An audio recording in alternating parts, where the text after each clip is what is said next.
Chapter 5.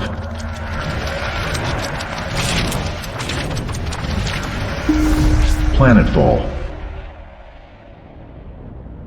The CSA never threw away anything that it could use, and even though faster and better ships had come along since the Resolute's hull was laid down, it was kept in service, gaining weapons upgrades and durasteel plating like barnacles. Even so, the ancient patchwork dreadnought was a frightening thing to behold up close, bristling with turbolasers, missile tubes, and tractor beam projectors, a swarm of IRDs in patrol along its flanks. Parked in orbit over the dull, rusty surface of Endrod, it was more impressive than the planet, and, Mander thought as their ship limped into one of the stern landing bays, it was probably the jewel of its commander's eye.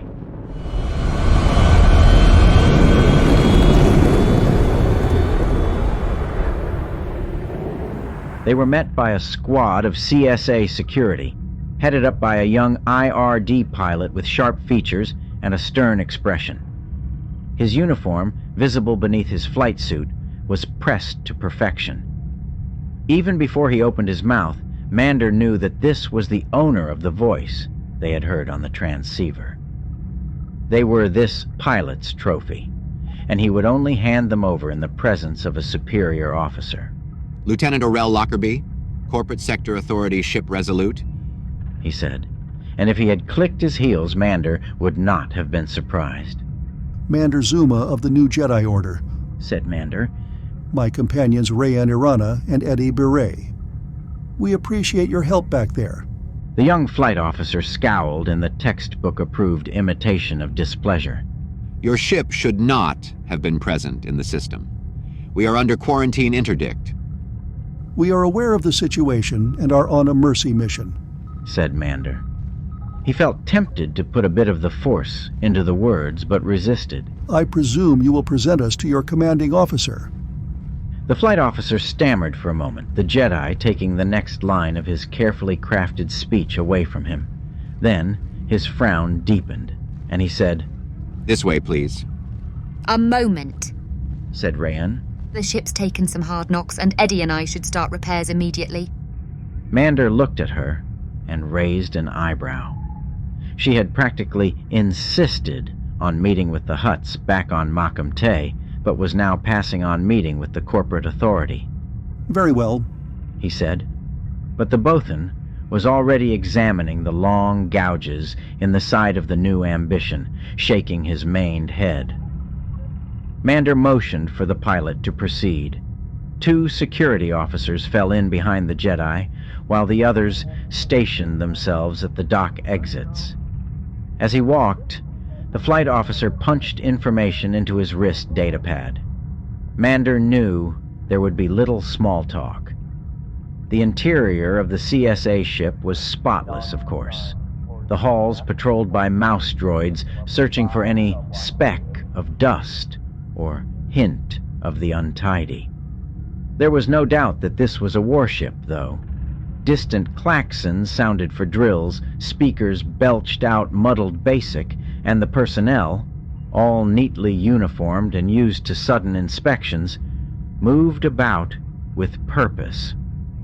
No one gave a robed Jedi following an officer fresh off the flight deck a second look. 3 long hallways and a turbo lift later, Mander was ushered into the command conference deck. The room was spacious, but neatly appointed, with only a few personal items hanging on the wall. A hollow chess set, one of the few additions that showed a personal touch, idled along one wall, its creatures repeating themselves in looping animations. An impressive readout desk was parked in front of the viewport, 3 chairs set up in front of it. The commanding officer faced away from them, staring out the viewport at the planet below. The planet was a swirl of reddish-brown clouds, but a major storm blazed like a white scar across its northern hemisphere. Lieutenant Orell Lockerbie reporting, Commander, said the flight officer, saluting, and Mander was sure this time his heels clicked. I've brought the Jedi from the surviving vessel. Thank you, Lieutenant, said the commanding officer, and turned to regard them both. She was a tall young woman, her blood-red hair pulled back in a stern bun. Her uniform was regulation issue, but its creases were pressed to vibro knife-edge sharpness. This one had risen far and fast in the meritocracy of the corporate sector, Mander thought, and wondered if this was a first command for a capital ship. She pressed the glowing symbols on the translucent desktop and said, "The other vessel?" A Gutrock 720 light freighter retrofitted as a raider, responded the flight officer. It was destroyed in the engagement. It belonged to the Bomu clan, if that helps, said Mander. Rhodians. I don't suppose there were any survivors to question. The commanding officer gave Mander a stern look, then said, "Good job, Lieutenant. That will be all." Lockerbie saluted again and retreated. Mander wondered if they had done a time study to calculate how much profitable work was lost due to saluting, and if the commensurate increase in better discipline merited it. Knowing the CSA, someone probably had. Lieutenant Commander Angela Kryn, said the officer. In command of the CSA ship, Resolute, and overseeing the quarantine on Endrod. Mander Zuma of the New Jedi Order, responded Mander, hands folded patiently in front of him. My companions are currently checking out the damage to our ship. We would like to thank you and your pilots for the timely rescue out there. You were lucky, said the commander. We don't run as many deep patrols as I would like. Fortune favors the prepared mind, said the Jedi. We were aware of the situation on Endrod, and trusted that if we had difficulty, your well-organized and well-equipped forces would be able to come to our aid. The corner of Commander Kryn's mouth tugged slightly in what Mander could only ascribe to bemusement. She motioned for the Jedi to take one of the seats and settled herself down across the table from him. If you are aware of the situation on the planet, then you know that the CSA is not allowing anything on or off that rock until the disease is under control. Have you had any problems? Asked the Jedi. Early on there were a number of attempts to get off the planet. Fortunately, there weren't a lot of vessels present at the time. Ships were intercepted, disabled, and impounded. There were a few spaces with pressing business too, but as word spread of the interdict, that trailed off as well. And raiders like the Bomu clan trying to pick off ships coming in system. Mander let his voice trail off. Endrod is more dangerous than I had presumed. Yet you came here in any event. Mander nodded. A mission of mercy, as I told your officer. Angela Kryn pushed a few glowing squares on her desk. Their arrangement made Mander think of the hollow chessboard. We don't have your ship on any of our registries, she said. It is new, said Mander. Maiden voyage. More of a trial by fire, it turned out. Again, the tug at the corner of her lips. Mander could imagine, in another circumstance, she would have a pretty laugh. Indeed. You are far from Yavin 4, Jedi. Why is the Order interested in Endrod? They aren't, said Mander, and Angela Kryn's neat eyebrows rose in surprise. Or rather, they are not any more or less interested in Endrod than in any other planet. I am here on behalf of Popara of the Hudasei clan of the Hutts. They provided the ship. I hired the crew.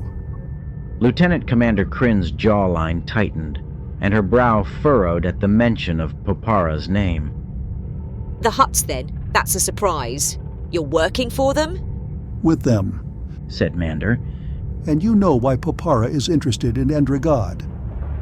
His son is somewhere on the surface. I know, said the commander, and she slumped a bit in her chair. I have received numerous requests as to his status, ranging from the demanding to the insulting. I will tell you what I told them. I have no information of this Hutt, and no spare resources to find him. Not with a planet already weakened by the plague. I'm afraid you came all this way for nothing. The Hutts wasted your time and mine. It was not something I could turn away from, regardless of its likely outcome, said Mander.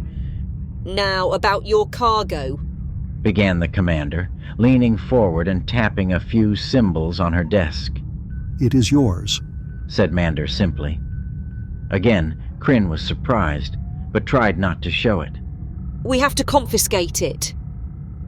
No, you don't, since I just gave it to you, said the Jedi. You and your organization are better established to distribute the medicinal spice than 3 people in a damaged freighter. I assume you can add it to your own supplies. Angela Kryn smiled now, a sad smile of someone who has been dealing with her own bureaucracy. Mander saw it at once. There were no additional supplies, at least not yet. Help is on the way, she said. And some of it is here now, said Mander, with the heartfelt wishes of Popara Hutasei, and with the hope of creating a lasting trust in these trying times. The commanding officer ran a slender finger over the glyph-dotted desktop. After a moment, she said simply, I can't let you land on Endrod. I understand. We will conduct what investigations we can from here. Mander tilted his head slightly and smiled. We can provide some support, in particular in repairing your ship. Payment in kind for your donated spice. That is greatly appreciated, said Mander. If we are fortunate, perhaps we can find Mika Hutasei before we have to return. Angela Kryn smiled now in agreement. We will do what we can. Would you and your crew be interested in joining me for mess this evening? I would love to, said Mander, but I will have to ask the others.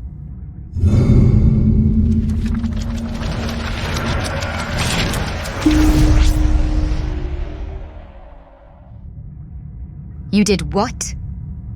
said Rayanne, her face flushing to a richer blue, her bruised eye taking on a violet hue. They were standing in the crew lounge of the new Ambition. Eddie had one of the gyros disassembled on the table and was going over it with a fine-tipped vibro pick, pulling away the worst of the scorched metal. I gave her the spice, said Mander. After all, that is one of the reasons we came here, to help relieve the plague. That was our only bargaining chip, said Rayanne. And you gave it away at the very start. It was not as if they would let us keep it, noted Mander. He had returned to the docking bay to find that Rayanne Irana was already in a tense standoff with Lieutenant Lockerbie and the security squad. She was adamant about not letting the CSA on board her ship, and only relented when Mander gave the approval to offload the cargo. Polite security team members cleaned out the cargo in record time and retreated to their positions at the doors. They also have been more helpful in giving us supplies and equipment, said Eddie, slipping on his data goggles and grimacing at the readout. I think you sufficiently convinced the commanding officer that we are not raiders ourselves. Did you voice her? asked Rayanne. Voice her? Replied Mander, looking perplexed. You know, voice her, Jedi hoodoo, mind tricks. She made a theatrical wave of her hand. Tell her. You want to let us land on the planet or something like that. And then she agrees and we go off. Did Toro tell you we can do that? Asked Mander. I saw it in the holo films, said Rayanne. She watches too many of those, Eddie put in. It doesn't work quite like that, said Mander. So it's a myth, said Rayanne. Jedi can't do that. It is no myth, said Mander with a sigh. But it is not as easy as you portray it. So you can't change people's minds? Rayanne pressed. We can, said Mander patiently. But there are consequences. A person's mind will be changed and their immediate actions will be influenced, but it has a long-term effect as well. If it is as simple as getting past a guard or encouraging someone to share information, the damage is minimal. The guard will probably not think about the situation again, or will blame it on a lapse of attention or judgment. We use it to avoid fights or gain information. But when you try to move someone to do something they don't honestly want to do, they rebel. And they won't do it. said Rayan. Worse, Said Mander. they will. And then the effect will spiral further as they unconsciously seek to justify those actions to themselves. And that is hard on a lot of people's minds. It is like an avalanche started from small stones. Your very presence bothers them, since something went wrong when you last saw them. Sometimes using it again against a target will remind them they have been subject to the effect previously with unpleasant consequences. The Jedi seek not to do damage, so we use the mind tricks, as you call them, only sparingly, and usually on individuals we don't think we're going to encounter again. We don't know how long we're going to be here, so no, I did not voice her. Does it feel like anything? Pressed Rayan. Would the person know if it had happened? If you're asking if I have used it on you, the answer is again no, for all the reasons I previously mentioned. Said Mander. Free will, for all its problems, is easier to work with. When it is attempted, and yes, Jedi are trained to resist this sort of thing, it feels like a pressure against your mind, like a wave passing over you. An impulse, a strong desire, a random thought. And if you are subject to it, when the wave passes, you have little knowledge that it struck in the first place. Rayan looked at him long and hard and said, So what you're saying is that you didn't voice her? Mander let out a deep sigh. And on that note, you are invited to the commander's table for dinner. He gave her a smile. Rayan did not return it. No. Mander blinked. No. Any reason? I don't like the corporates. She said. You didn't like the Hutts either. Mander said. But it did not stop you from meeting with Popera. That's different. Said Rayan. The Hutts are treacherous, but you can count on them to be treacherous. The corporate sector is completely by the book, and when they feel they are right, according to that book, there is no stopping them. One of the reasons I was keeping them off the ship was to give Eddie a chance to pull the navigation unit offline. I didn't want their slicers getting the coordinates for the Indrexu spiral. Before we get a chance to sell them. Added the Bothan. But you manage that, and they are none the wiser. Mander said. So, you should come to dinner with our gracious hosts. Rayan shook her head. We need to get the ship back together and out of here. Mander cocked his head a moment. Something else is wrong. Nothing else is wrong. Said Rayan. We're just busy. And I don't want to leave anyone alone in the ship. No, something is definitely wrong. Said Mander. And I don't need the Force to tell me that. Tell him. Said Eddie, not looking up from his work. Nothing is wrong. Said Rayan, folding her arms over her chest. Something is wrong. Said Mander. Tell him, or I will. Said Eddie. Rayan scowled deeply. I've had run-ins with the CSA. You've smuggled. Said Mander succinctly. Some.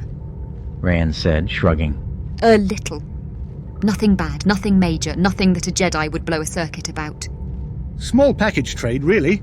Said the Bothan calmly. Personal items, artifacts of dubious provenance, objects of art. That sort of thing. Nothing bad or horrible. Rayan added quickly. Nothing like hard spice. Nothing like Tempest. Mander nodded and thought he understood. Rayan and her partner were part and parcel of the shadowy world of spacers, the great majority of whom wouldn't think twice about bringing contraband through planetary customs if there was a bonus in it. But it was that same evasion of authority that made the spice trade possible, and the same avenues may have been used to bring in the Tempest that killed her brother. She knows how smugglers think because she has been one herself, he thought. He said, the Jedi are not religious leaders. We don't provide absolution or forgiveness. The best we can do is help others come to terms with what they have done and help them make amends. But that does not explain why you wouldn't want to meet with a CSA lieutenant commander who doesn't even know you. Ah, said Eddie. well, there's the rub. The original ambition, started Rayan. The one probably being sold for scrap on Kioran to pay for the docking fees, Clarified Eddie. the ambition was, Rayan continued. for lack of a better word, damaged as a result of escaping a CSA corvette. Conveniently parked behind a moon near a rendezvous point. Her cheeks flushed dark again. Ah, Mander mimicked Eddie. I understand.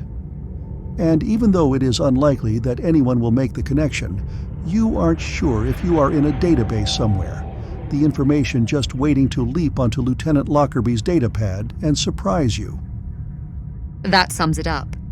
Said Rayan, but she didn't look up at the Jedi.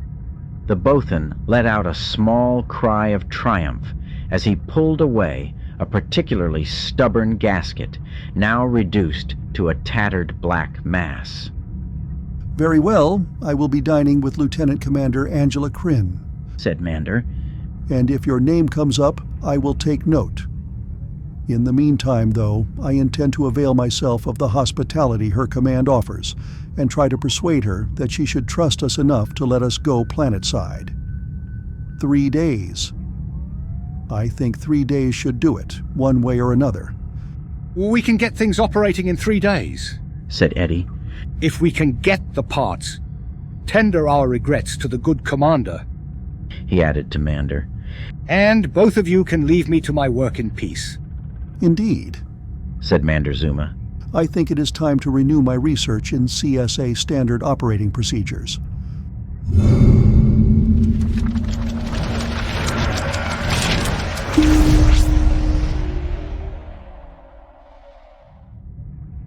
Three days passed with a glacial slowness. Most of the planetary transceivers were in Tel Bolan, and as far as Mander could tell, most of their operators were stricken by the plague, or just laying low until the pestilence had passed over. From what little Mander could gather, general society, always a rough-and-tumble affair on mining planets, had collapsed entirely in the wake of the disease. Looting and fires were common. What civil authority was left had its hands full surviving on its own, and therefore had precious few resources to help off-worlders. One of the few full hollow conversations Mander managed took place with a tired, exhausted officer with white crusts at the corners of her eyes and mouth, her hair an unruly tangle. She didn't know anything about huts on planet, but said that any exomorphs should have gone to ground, since the survivors were looking for something to blame, and non-humans fit that bill. Then the officer terminated the call in the middle of a prolonged coughing jag. Once further attempts to contact anyone on the ground proved equally problematic, the Jedi turned to the ship's library.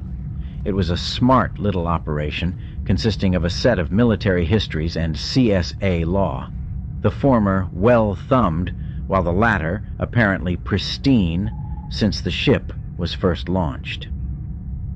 He mixed the two, in particular checking out the regulations and specifications of the corporate sector authority's navy. Each evening, Mander would present himself in clean and formal robes to the commander's galley. The first night was with senior officers, and Mander got the standard array of questions directed at the Jedi in the wake of the fall of the Empire. Is the Order starting again? What are your intentions? Will you rule from Coruscant? How have things changed? He deflected them as politely as he could, and got the officers talking about their own experiences in space instead.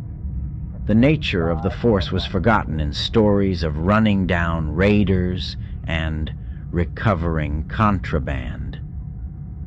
After that first evening, Lieutenant Commander Angela Kryn met privately with Mander, and the Jedi soon came to understand her position.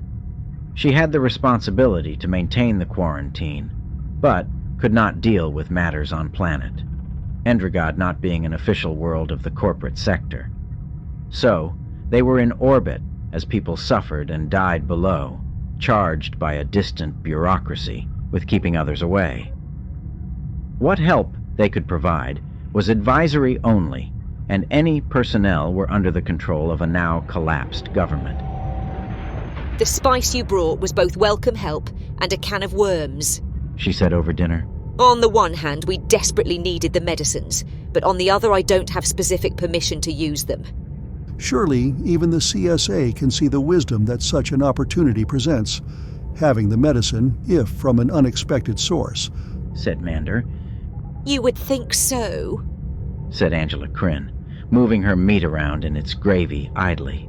But in reality, the wheels of bureaucracy spin slowly but fine. The supply officer tasked with delivering the CSA-authorized medicine from Darun blew a gasket when I sent him word that yours had arrived.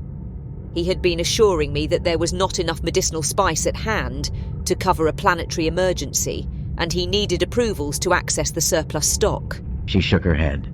And this was while 1 in 10 people on Endrod were dying. I hope that our contribution can have some effect, said Mander. Kryn popped a morsel into her mouth. It already does, though not the way you'd expect. As a result of your shipment, suddenly the floodgates have swung wide and sufficient amounts of medicine should be arriving by week's end. In military terms, you gave them a good hard kick in the pants. Have you distributed the spice we brought? Asked Mander. Angela Kryn's face darkened slightly. They are still checking it over. It is a standard issue, broadband soporific with strong antibacterial and antivirus properties, but it is very high grade. Any idea where it came from originally? You would have to ask Popara, said Mander. I don't think we're his favorite people, said Kryn. This part of space is filled with species and factions that have been competing for millennia, said Mander. Trust is a hard coin to find. There's that, said Kryn. But there's also the fact that the Hutts were not particularly supportive and encouraging before you came along. The missives we got were as high-handed as you would expect from a Hutt, filled with demands and insults. And then, when we didn't produce immediate results, they got nastier. Popara sent these? Or did you talk to a green female named Vago? Neither, said the lieutenant commander. It was a big lumpish blue one. Zonos, I think his name was. That would be Mika's brother, said Mander. I've met him. A soft touch is not what he is noted for. That's one reason they brought in a Jedi.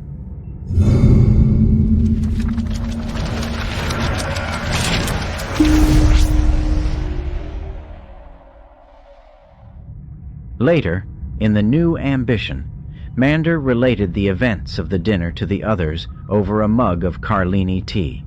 The Bothan was checking over the parts list against the schematic, while Rayan debugged the latest software install.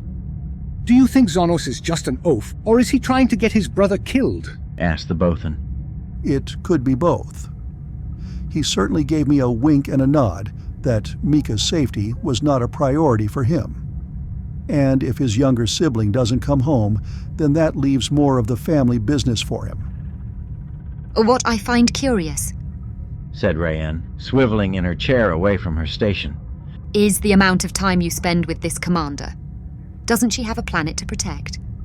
She does, and it is obvious that it troubles her, said Mander. She's by the book, I'll give you that. But she's also smart enough to see that the book doesn't cover every situation, even though she keeps trying to make it do so. The CSA is a large bureaucracy, and it takes a long time to turn large things and head them in the right direction. Are you talking about the CSA or Popara the Hutt? Asked the Bothan. Both, perhaps, said Mander, staring into his mug at the dregs of his tea. I don't need the Force to feel her frustration.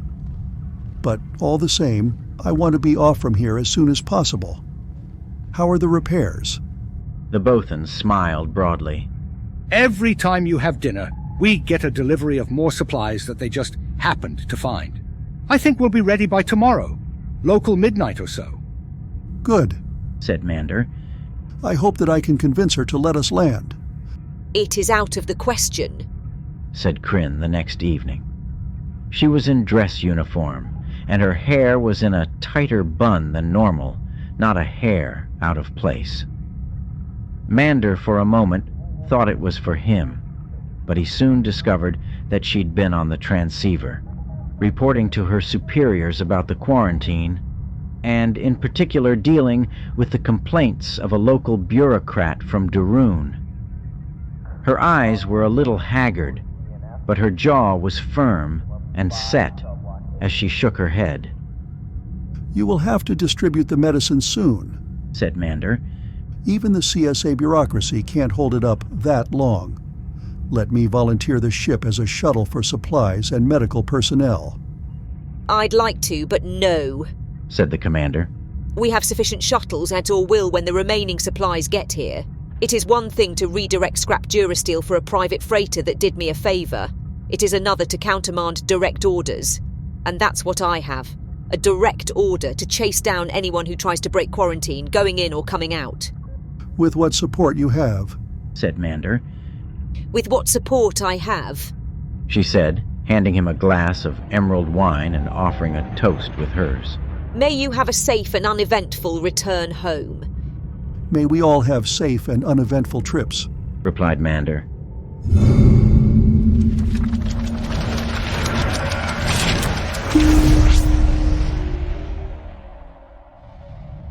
When Mander Zuma returned to the new ambition, Eddie had already finished the pre-flight check, and Rayan had reinstalled the Navi computer. The Bothan looked up and said, "Did you work that Jedi charm? Are we going down to look for the Huttling?" "Take us out. Here's the flight plan." Eddie looked almost crestfallen. "We're leaving then." "You see it there, clear as day," Mander replied, sighing. Apparently, our lieutenant commander spent most of the day dealing with very officious types and was not in the mood to waive a few rules. Head over the pole of Endrod and make for the sector where we met the Bomu raiders. Eddie growled and closed the hatches, securing the last piece of equipment as the deck officers cleared and evacuated the bay. Rayan fell into one of the crash chairs while Mander settled himself in. "I'm sorry," she said. "but I did tell you these CSA types were stiff-necked." Mander said nothing, just leaned forward in his seat, lacing his fingers. The force shield, holding back space, flickered out, and the new ambition left the Resolute.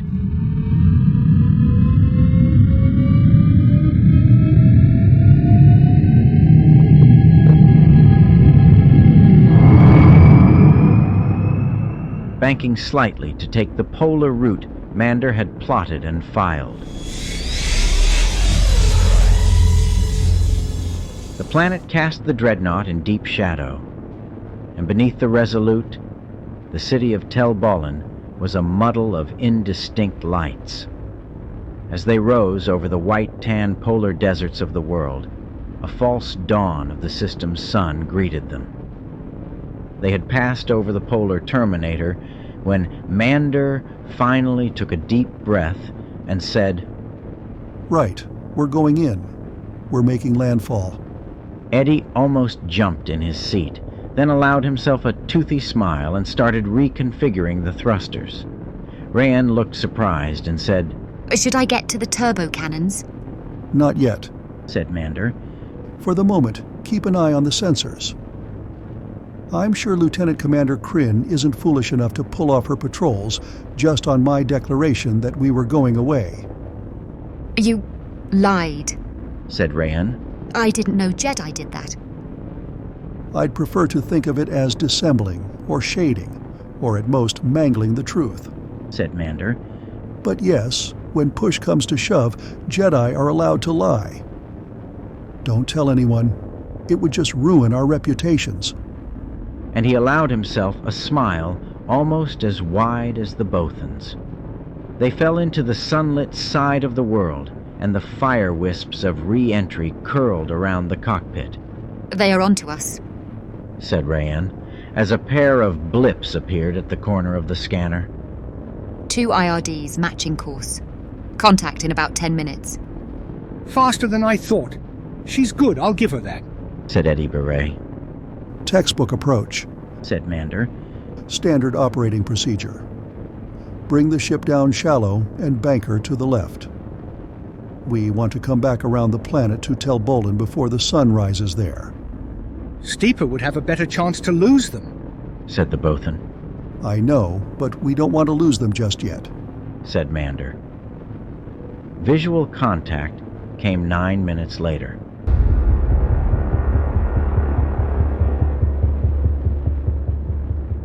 A pair of IRDs, similar to the ones that had blown up the Bomu Raider. The transceiver crackled, and a voice that sounded very much like Flight Officer Lockerbie snarled, "Attention, new ambition. You are in violation of interdicted space. Pull up and return to the Resolute, or we will be forced to open fire."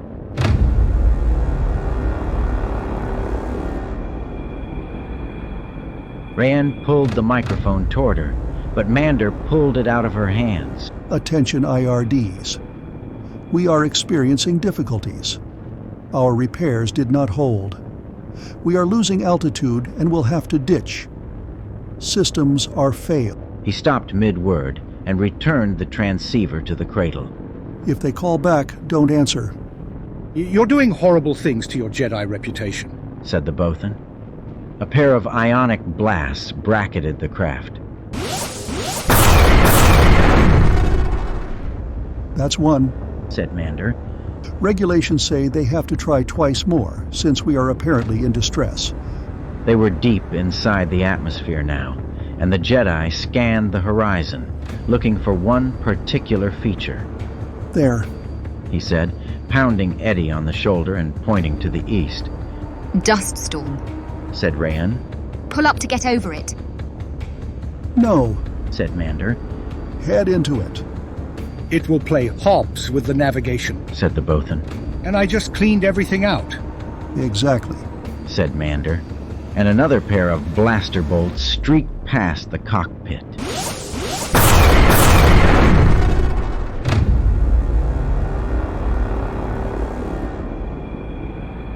That's two. They won't wait as long to fire the third, and then all bets are off. Mander held his breath as the wall of sand and dirt, visible from orbit, carried from one side of the world to the other, approached and then towered over them. It filled the observation scanners, panning across them. There was a third blast of ionic fire now.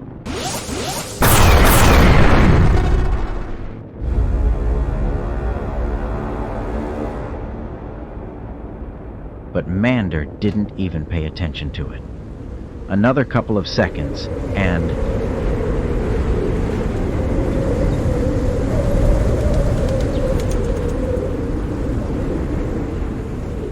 they were inside the cloud, the dust screeching against the hull.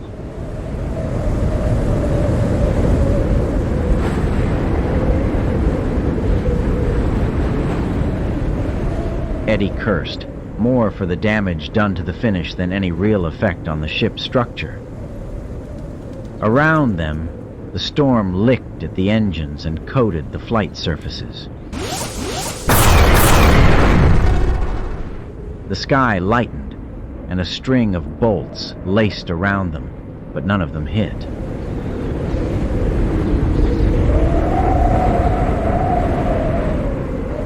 They're on instruments now, said Mander. Can you manage? I've got my own scanners up, but we're awfully low, said the Bothan. A dark shadow passed by the ship, then another, and a third. Those are rock formations, shouted Rayanne. We're too low. Pull us up. Not for another minute, said Mander. The Bothan did not reply, though he clutched the steering yoke in a death grip. Another set of bolts, but these were wide and faint.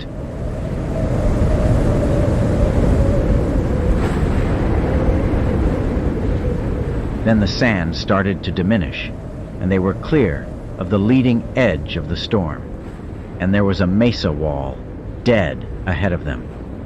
Cursing, Eddie pulled back on the stick, pitching the ship almost perpendicular.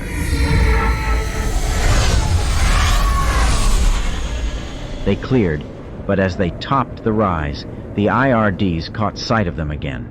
They closed, their forward-facing guns blazing. One of the IRDs smoked along the side as a concussion missile fired.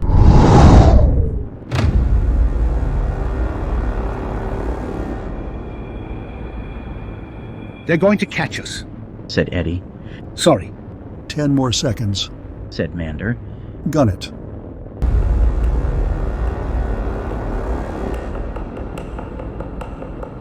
The new ambition screamed as it lunged forward. The concussion missile was fast, but the chunky Swantek's engines were more powerful, and it fell away behind them. The two IRDs could have redoubled their own speed, but instead they pulled up almost vertically, heading for space. The three in the cockpit let out a long sigh, and Eddie tried to bank the sand-clogged engines. What just happened? Asked Rayan. Standard operating procedure, said Mander. The IRDs have air-breathing capacities, but maintenance rules say they can only spend so long in a planetary envelope. Failure to do so would result in a notation on their personal record. Rayan looked at the Jedi and said, You said you were reading their manuals. You knew that was there. I knew something was there that we could use, said Mander. Even so, I think we'll need to keep a low profile once we get to Tel Bolan. Eddie, if you can find some dry wash close enough to the city that we can reach it by cargo skiff, but beyond their normal scanners, I would be much obliged. Done, said the Bothan. And let me be the first to welcome you to scenic Endrod. After this landing, everything else that happens will be smooth sailing. Chapter 6.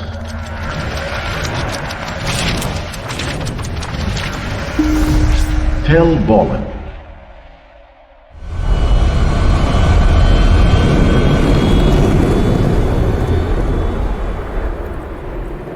They left the new ambition a short distance from Tel Bolan. Mander set some security monitors along the perimeter of the camp, while Rayan and the Bothan unfurled long strands of red-tan camouflage netting and draped the ship in it. It wouldn't stop a determined searcher, but the odd passerby or aerial patrol would not give it a second look. Then the pair readied the Ubrikian Bantha 3 from the cargo hold. The Bantha 3 was a lightweight repulsor lift skiff that could carry them, and a young hut, if need be. It had the smooth lines common to most of the Ubrikian pleasure craft products, and it did not surprise Mander that Popera had put one in the ship's hold. Mander watched the Bothan and Pantoran working together quickly and efficiently. There was a minimum of words between them, yet one would have a tool ready when the other needed it. They seemed to fit naturally into the world, as if assembling a cargo skiff on a plague-ridden planet while hiding from the corporate sector authority were the stuff of everyday life. It was never like that with Toro, Mander thought. From the start, the young Pantoran was hidden from him, not particularly secretive, but not open either. The young man was so intent on becoming a Jedi, so driven to live up to the image from the holofilms and the legends, that he found the older Archivist, with his Magna specs and dusty old records, to be a bit of a disappointment. He said nothing at the time, but to Mander, the young man was clearly crestfallen when they first met, expecting something more heroic. And the disappointment remained even after their first sparring session, when the youth rushed at him and Mander dispatched him easily. The older Jedi sidestepped every charge, blocked every attack, and met the young Pantoran's passionate fury with a calm response. But it did little to remove that doubt. Now in the young student's eyes, Mander Zuma was a mystery to be solved, a puzzle to be unlocked. The older man held secrets that belied his unassuming appearance, and Toro wanted to learn them. Indeed, how could an unassuming person such as Mander Zuma defeat a dedicated opponent, if not by Jedi magic? For his part, that first mock duel was equally troubling to Mander. Yes, he had beaten the youth calmly and handily, but wasn't that what was expected of a master? And even then, he could feel the force within the youth, impatient though he seemed. It was clear that, with the proper training, Toro Irana could be a powerful Jedi. The proper training. Mander shook his head. Perhaps that was Mander's ultimate failure. He had calmed the fury of the youth, but had never taught him to master it. Toro was always challenging, both in training and in philosophy. He was always questioning, always pushing, always looking for a weak spot. The ability to see a weakness in a plan or an opponent was invaluable as a Jedi, yet Toro would always go for that weak spot immediately, often ignoring caution. Was that what led his former student to Tempest? Perhaps he was looking for something even more powerful to master than the philosophies of his teacher. He wanted to prove himself better. He wanted one more advantage on others. It was a common enough road to destruction, and Mander had read enough tales in the archives to know that it was a tempting trap. Mander set the last of the perimeter monitors and watched the sky, a dusty inverted bowl lightening only slightly with the dawn, the ruddy brown stain of the sky darkening with pollution in the direction of Tel Bolan. The cloud cover would keep them safe from most observers above the atmosphere, but a determined scan would punch through the clouds and find their ship with little problem. The question, he thought, was how determined any search would be. The lieutenant commander was headstrong enough to pursue them, even if it meant breaking a few directives of the CSA, directives that Mander had found in his own research. And while her obvious intelligence made Mander feel that she was aware of those directives, he hoped that her dedication would keep her from violating them too blatantly. While he was in thought, Rayan had come up with a bundle of cloth. Here, she said. Put this on. Mander unraveled a poncho-like cloak. It's a suhrapi, she explained. Local colouring out here in the Outer Rim worlds. Even if Kryn is too busy to scan for us, she probably has told people what to look out for. We are a Jedi, a Bothan, and a Pantoran, said Mander. I don't think we're going to be able to blend in with the local population too much. Still, he took the garment and shed his outer robe. The zarape was little more than a blanket with a neck hole, but it fit well enough and left his arms free. I don't know. It's not like you're what I expected from a Jedi, said Rayan. Mander started. Her words mirrored his own dark thoughts. You've met other Jedi? He asked. Other than your brother, I mean. No, said Rayan. And I didn't see Toro after he left to join your order. But the holofilms, the old epics and the news reports from the war. The Jedi were always moving, always attacking, always taking risks. Heroic. You seem too... Insufficient? Suggested Mander, and the dream rose in the back of his mind.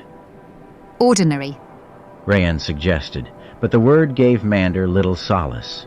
Normal. You were more willing to talk than fight me when we first met. You were polite to Papara and his people. And you surrendered the medicine to the CSA. They will be better at distributing it than we would, noted Mander. Fine. But I still expected you to brandish your lightsaber, or throw someone across the room, or use your mind control powers to make them dance, said Rayan. What makes you think I can't do any of that? Said Mander, smiling, and hoping that the smile would turn aside further questions. It did not. What do you do as a Jedi? She asked. Different Jedi have different roles, suggested Mander. But what is yours? Rayan insisted. I was Toro's master, said Mander. I taught him in the ways of the Force. Yes, I know, said Rayan. And when he mentioned you in his messages, he spoke well of you. Is that all you do, teach young Jedi? Mander gnawed his upper lip.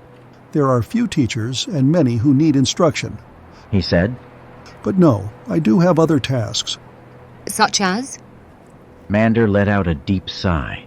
I go where I am sent by the Order. Currently, I am overseeing the Jedi archives on Yavin 4. One of my tasks is to track down texts and hollows throughout that region of the galaxy and compare them against those in the Jedi Library on Coruscant. During the Galactic Civil War, many of the vital records were corrupted. Rayan interrupted. You're a librarian. Archivist, if you please, said Mander. Librarian, said Rayan, with a small laugh. Mander felt himself redden with embarrassment. I served as an apprentice to the great Jedi historian Tion Solisar. She has been trying to restore the archives in the old Jedi Temple, and my work has been vital in identifying and confirming lost texts.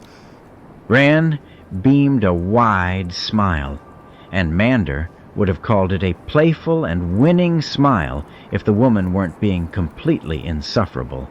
A librarian, she laughed. My brother never told me that, but I should have guessed. He complained you were always sending him to this text or that volume for some quote from an old Jedi philosopher who was dead long before the Republic was created. The Jedi wanted to respond, to point out the fallacies in her argument, but Eddie hollered from outside the ship. The Bothan had closed up the cargo bay and was already at the control pedestal in the floater's stern. Rayan moved at his call and was down the hillside and clambering onto the skiff. Mander let out a frustrated sigh and wondered why he let her get under his skin. Probably because she was very much like her brother. The Jedi pressed the last security code into the monitors and followed her. The skiff was open-topped in the Ubrikian style, and Eddie skated along the dry wash at a good rate of speed, such that any conversation of less than a shout was lost in the swirling dust they kicked up. They passed between a pair of sentinel rocks and were out of the wash and into the open bottomland that held Tel Bolan. Mander turned to confirm where they had come from. The dust in their wake shifted from red and tan to a lighter shade, and the Jedi realized that the city was built on an evaporated lake bed, probably the remnant of when the planet last saw rainfall millennia ago. The town itself was a dirty smudge on the horizon that did not look much better close up.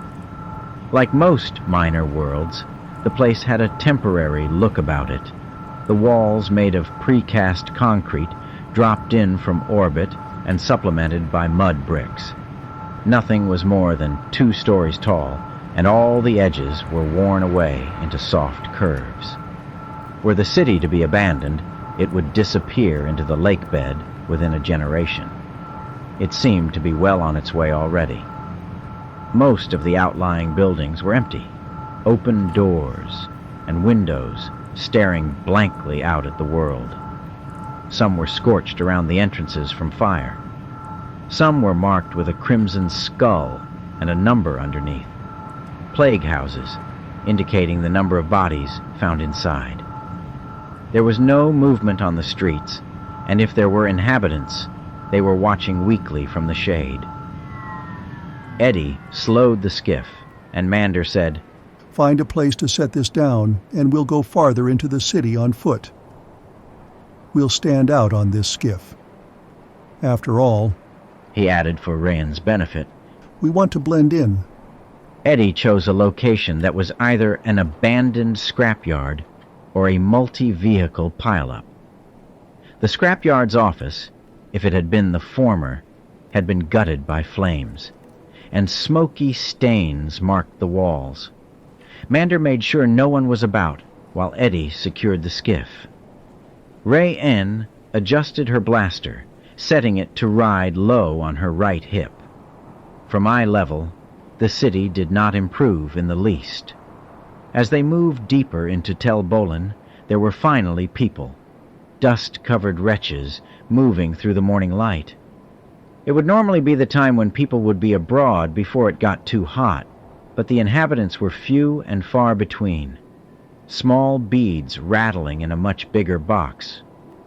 One of them staggered by, a miner by his look, and Mander hailed him, asking where he might find the Skydove freight offices. That was Popara's business, and that was where they should start. The man looked up suddenly, as if Mander had manifested himself out of the desert air. His eyes were red and rheumy, and thick deposits of white crust hung from the corners of his eyes and mustache. For the first time, Mander wondered about the efficacy of Popara's proposed vaccinations. The miner's mouth worked a few moments, but nothing came out. Instead, he pointed in a general direction, to the right of one of the metal towers in the center of the town. Mander thanked him and pressed a few credits into his hand. When he looked back at the end of the block, the miner was still standing there, looking at the credits in his hand as if Mander had given him beetles. Try using Hut T's money next time, suggested Rayan. A couple of whoopie-oopie will do. Mander nodded and said, 16 whoopie-oopie to a truget and 4 trugets to a pegot, which is worth 40 standard credits. So, a whoopie-oopie would be worth about 2/3 of a credit. Rayan made an exasperated noise, and Mander regretted immediately sharing the information. He had learned the conversion rates back on Yavin 4, when he had first known he would be dealing with huts, but what trugets and whoopie-oopie he had brought were unused in his pocket. There was a whine of engines behind them, and the few people on the street quickly sought the safety of nearby doorways. The trio was on a low sidewalk beneath a veranda, so they turned to look. Half a dozen swoop bikes, low, lean machines, screamed up the city street.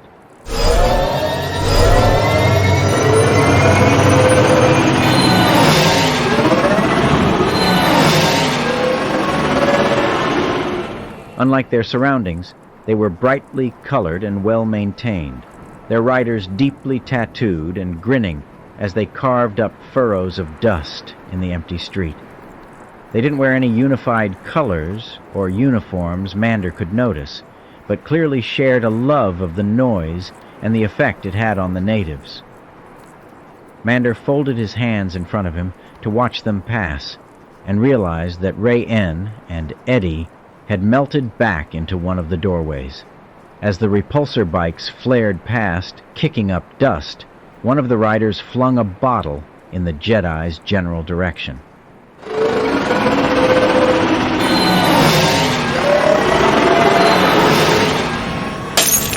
It did not seem intentional, and the throw was wide in any event.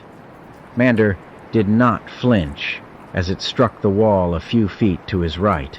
Then the swoop gang was gone, swallowed again by the city, and the natives emerged, moving around as if nothing had happened. We're trying to keep a low profile, said Rayan. You should have stayed in the shadows with us. I didn't realize you were gone until it was too late, said Mander. Besides, the one with the bottle had terrible aim. Still, the Jedi pulled at his Zerapi to shake the dust loose. They were encountering shops now, run by merchants who looked like they were uninfected or survivors of the plague.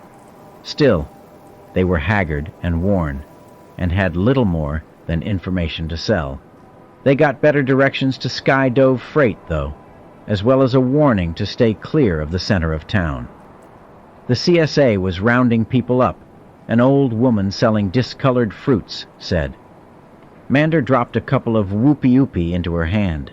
She nodded, but shot Eddie a sharp, nasty glance before retreating to the back of her shop.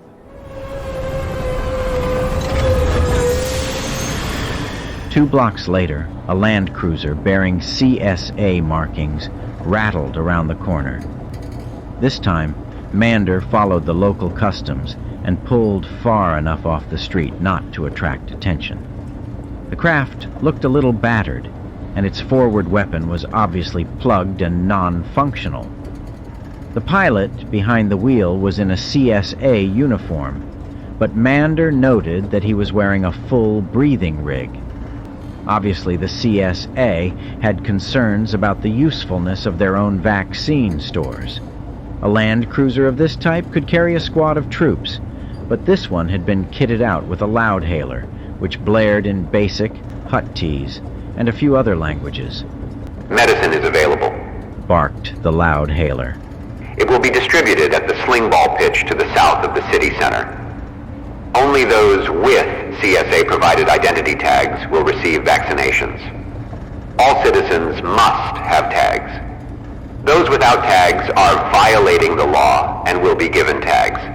Please proceed in an orderly fashion. Be sure to bring your tags. The land cruiser shifted to another language and continued to lumber on, ignoring the people on the streets. For their part, the citizens seemed to be in no rush to take the CSA up on their offer. The distribution has begun, said Mander. That should help us. More people on the street. And it may be that we'll find the Skydove offices to be empty. Rian said. Because they're all out getting the medicine we could have brought them. The office of Skydove Freight was empty, but it seemed unlikely that the workers were out for a vaccination break. The front door was caved in, the barred windows smashed into jagged shards. Inside, the place was a mess. Overturned desks, their electronics hanging out of them, rendering them inert and useless. Smashed data pads and crystals crunched underfoot. Interior closets were vandalized and chairs reduced to kindling. What might have been a safe was now a large hole in the floor, with drag marks leading to the door. And across one wall, written in dark paint, were words in Huttese script. Mander read the glyphs aloud. The fallen warrior. Is that a reference to Mika? A testament to his protectors?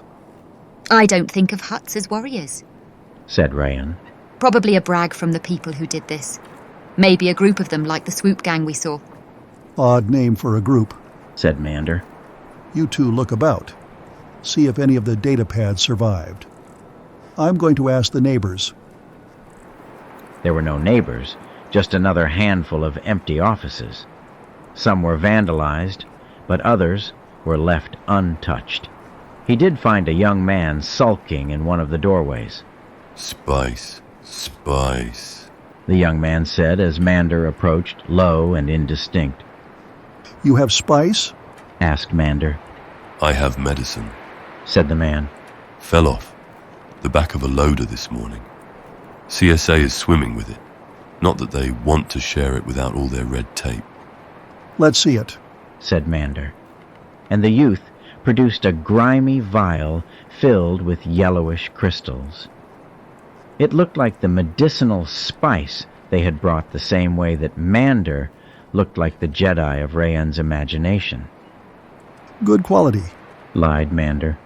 But what I really need is information. The fallen warrior. He tilted his voice with just a bit of the force, enough to keep the young man talking. He hissed. You don't want to go there. So, it is a place, said Mander, keeping the force in his voice. Tell me why I don't want to go there. It's a cantina for non-humans, said the youth.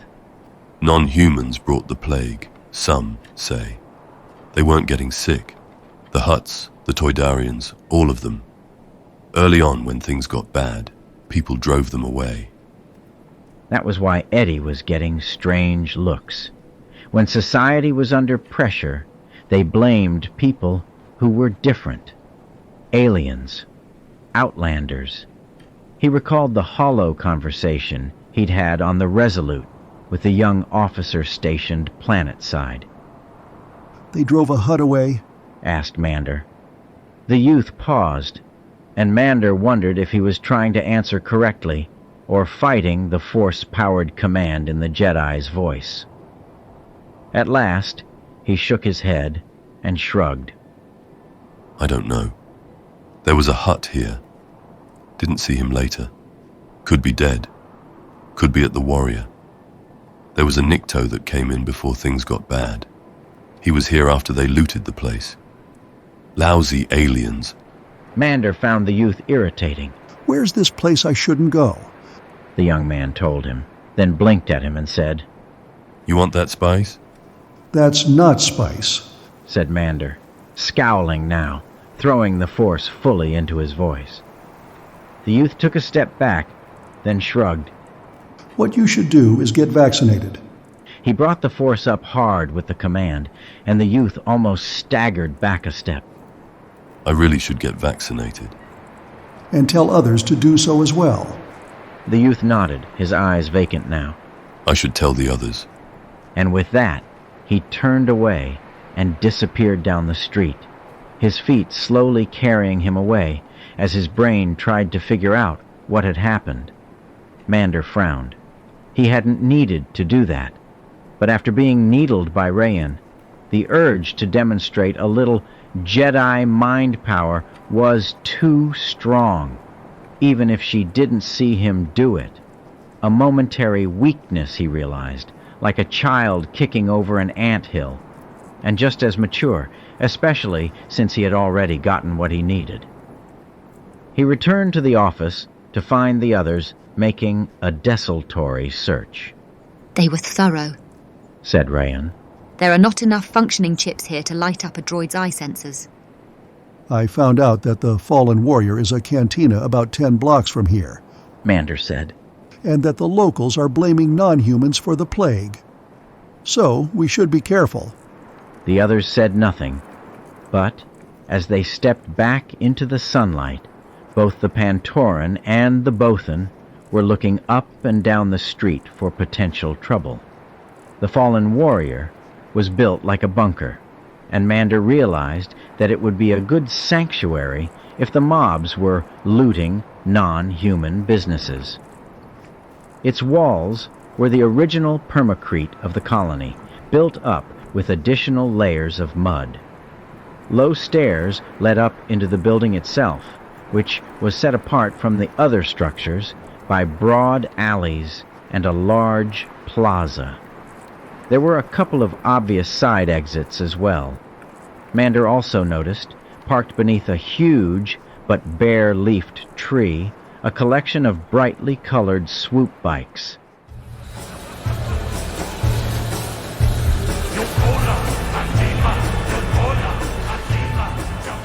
The gang was inside, claiming half of the bar and driving the alien clientele to booths along the sides. A stern-looking, statuesque, white-haired woman was behind the bar itself and gave them a nod that, in one motion, welcomed them, demanded to know their business, and instructed them that their business had better involve drinking.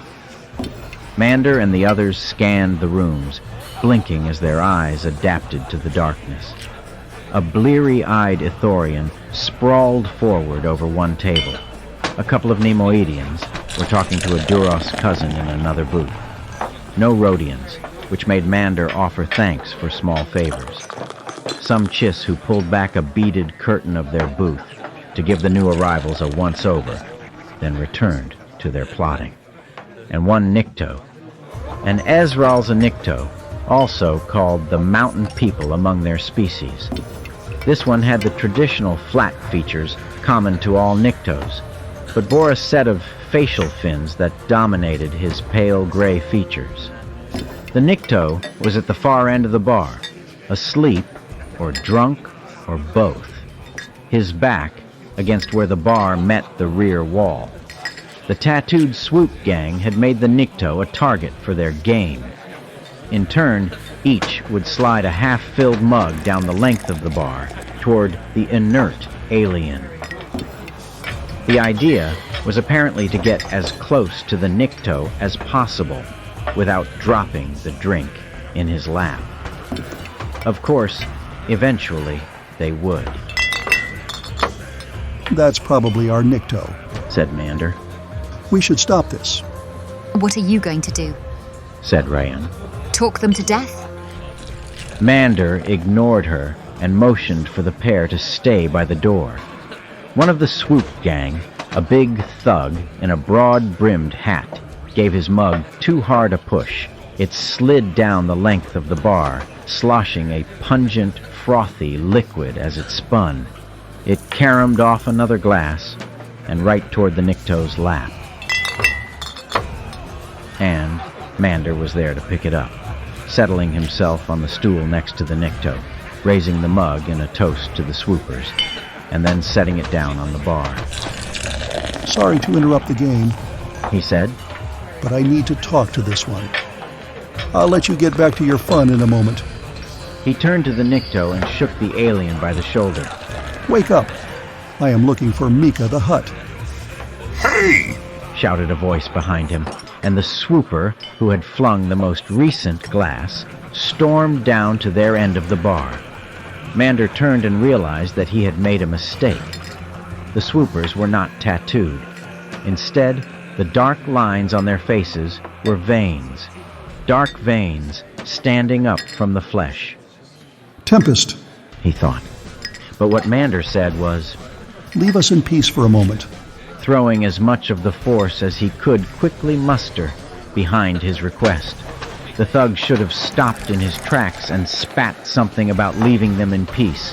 Instead, he raised a massive fist and smashed Mander across the jaw. Surprised, Mander dropped to one knee, the room swimming in his vision. When he looked up, the other swoopers had descended on Rayan and Eddie, 3 thugs apiece. No weapons had been drawn, but Rayan had already knocked out one opponent, while Eddie was fending off his trio with a chair. The big one standing over Mander had a chair as well, raised above his head to bring it down on the Jedi. Mander's head cleared in an instant, and he reached across his body to pull his lightsaber, only to get it tangled in the folds of his Zerapi. He rolled out of the way as the thug brought the chair down on the space where he had been,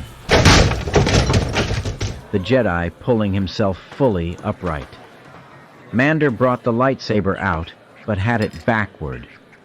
He could have easily flipped it in his hands, but instead, he drove the butt end of the device into his attacker's belly. The air rushed out of his opponent's lungs, and Mander, not stopping, brought the metal hilt of his blade straight up, connecting with the swooper's jaw. Now, it was the big thug's turn to fall backward from the force of the blow. Mander looked up at the others. Rayan had downed a second one, and Eddie had lost his chair. But one of the swoop gang was collapsed at his feet. Still, there were more swoopers than allies. The big one was struggling to his feet, the veins rich and dark on his face, a purplish crust at the corners of his eyes. Now Mander spun the lightsaber around in his hand, igniting it as he did so. It crackled to life like caged lightning. The bully brought himself up centimeters from the tip of the blade. The others, alerted by the noise, stopped fighting immediately. Everyone stared at the lightsaber, glowing like a beacon in the darkened cantina. Fear drained the face of the lead swooper. He suddenly looked very pale in the light of the weapon. I think you should go, said Mander. He did not need to put the force into his voice to make his point. Now. The lead swooper took a step back, then a second, and a third. Then he turned and bolted for the door, his still conscious allies following him. There came the satisfying sound of swoop bike engines engaging, then fading into the distance.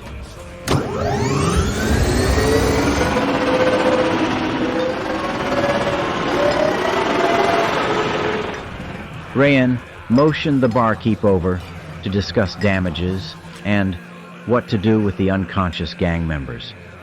Eddie picked up the big swooper's wide-brimmed hat and tried it on. It fit passably enough. Mander turned back to the Nikto, who was now awake and plastered in fear against the back wall. Mika the Hutt, said Mander softly. We're looking for him. I've been sent by his father. The Nikto stammered something in Huttese, then gulped a deep breath of air and said in basic, Yes, yes. I will take you to him. He's to the north in Temple Valley. He rose unsteadily to his feet and almost pitched forward. Mander helped the Nikto out of the cantina and saw that 3 of the bikes had been left beneath the dead tree. He made for them, Rayanne and Eddie behind him. He set the Nikto behind him on one of the bikes, while Eddie broke open the security system on the ignition systems. That went well, said Rayanne. You know, I didn't expect you to really try to talk him to death. I know, said Mander, covering his own discomfort. But you saw the dark blood vessels. The rage. I saw it after the fight started. Tempest. Well, apparently it interfered with my Jedi mind tricks. Mander looked at Eddie, who bypassed the security on the last swoop bike and fired it up. The engine revved satisfactorily, and the Bothan gave him a thumbs up. It interfered with your abilities. That's a bad thing, said Rayanne. That's a very bad thing, agreed Mander. Let's get back to the cargo skiff. We can leave the bikes there for their original owners to find and take the skiff to Temple Valley.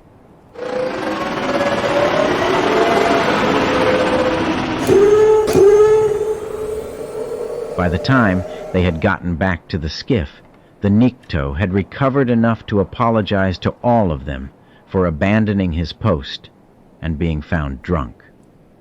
He had been entrusted to watch over the office when brave young Mika chose to abandon the city. That was early on, when the deaths were rampant and people were blaming the Outlanders. He had been living in the office after Mika left, until a mob broke in one night.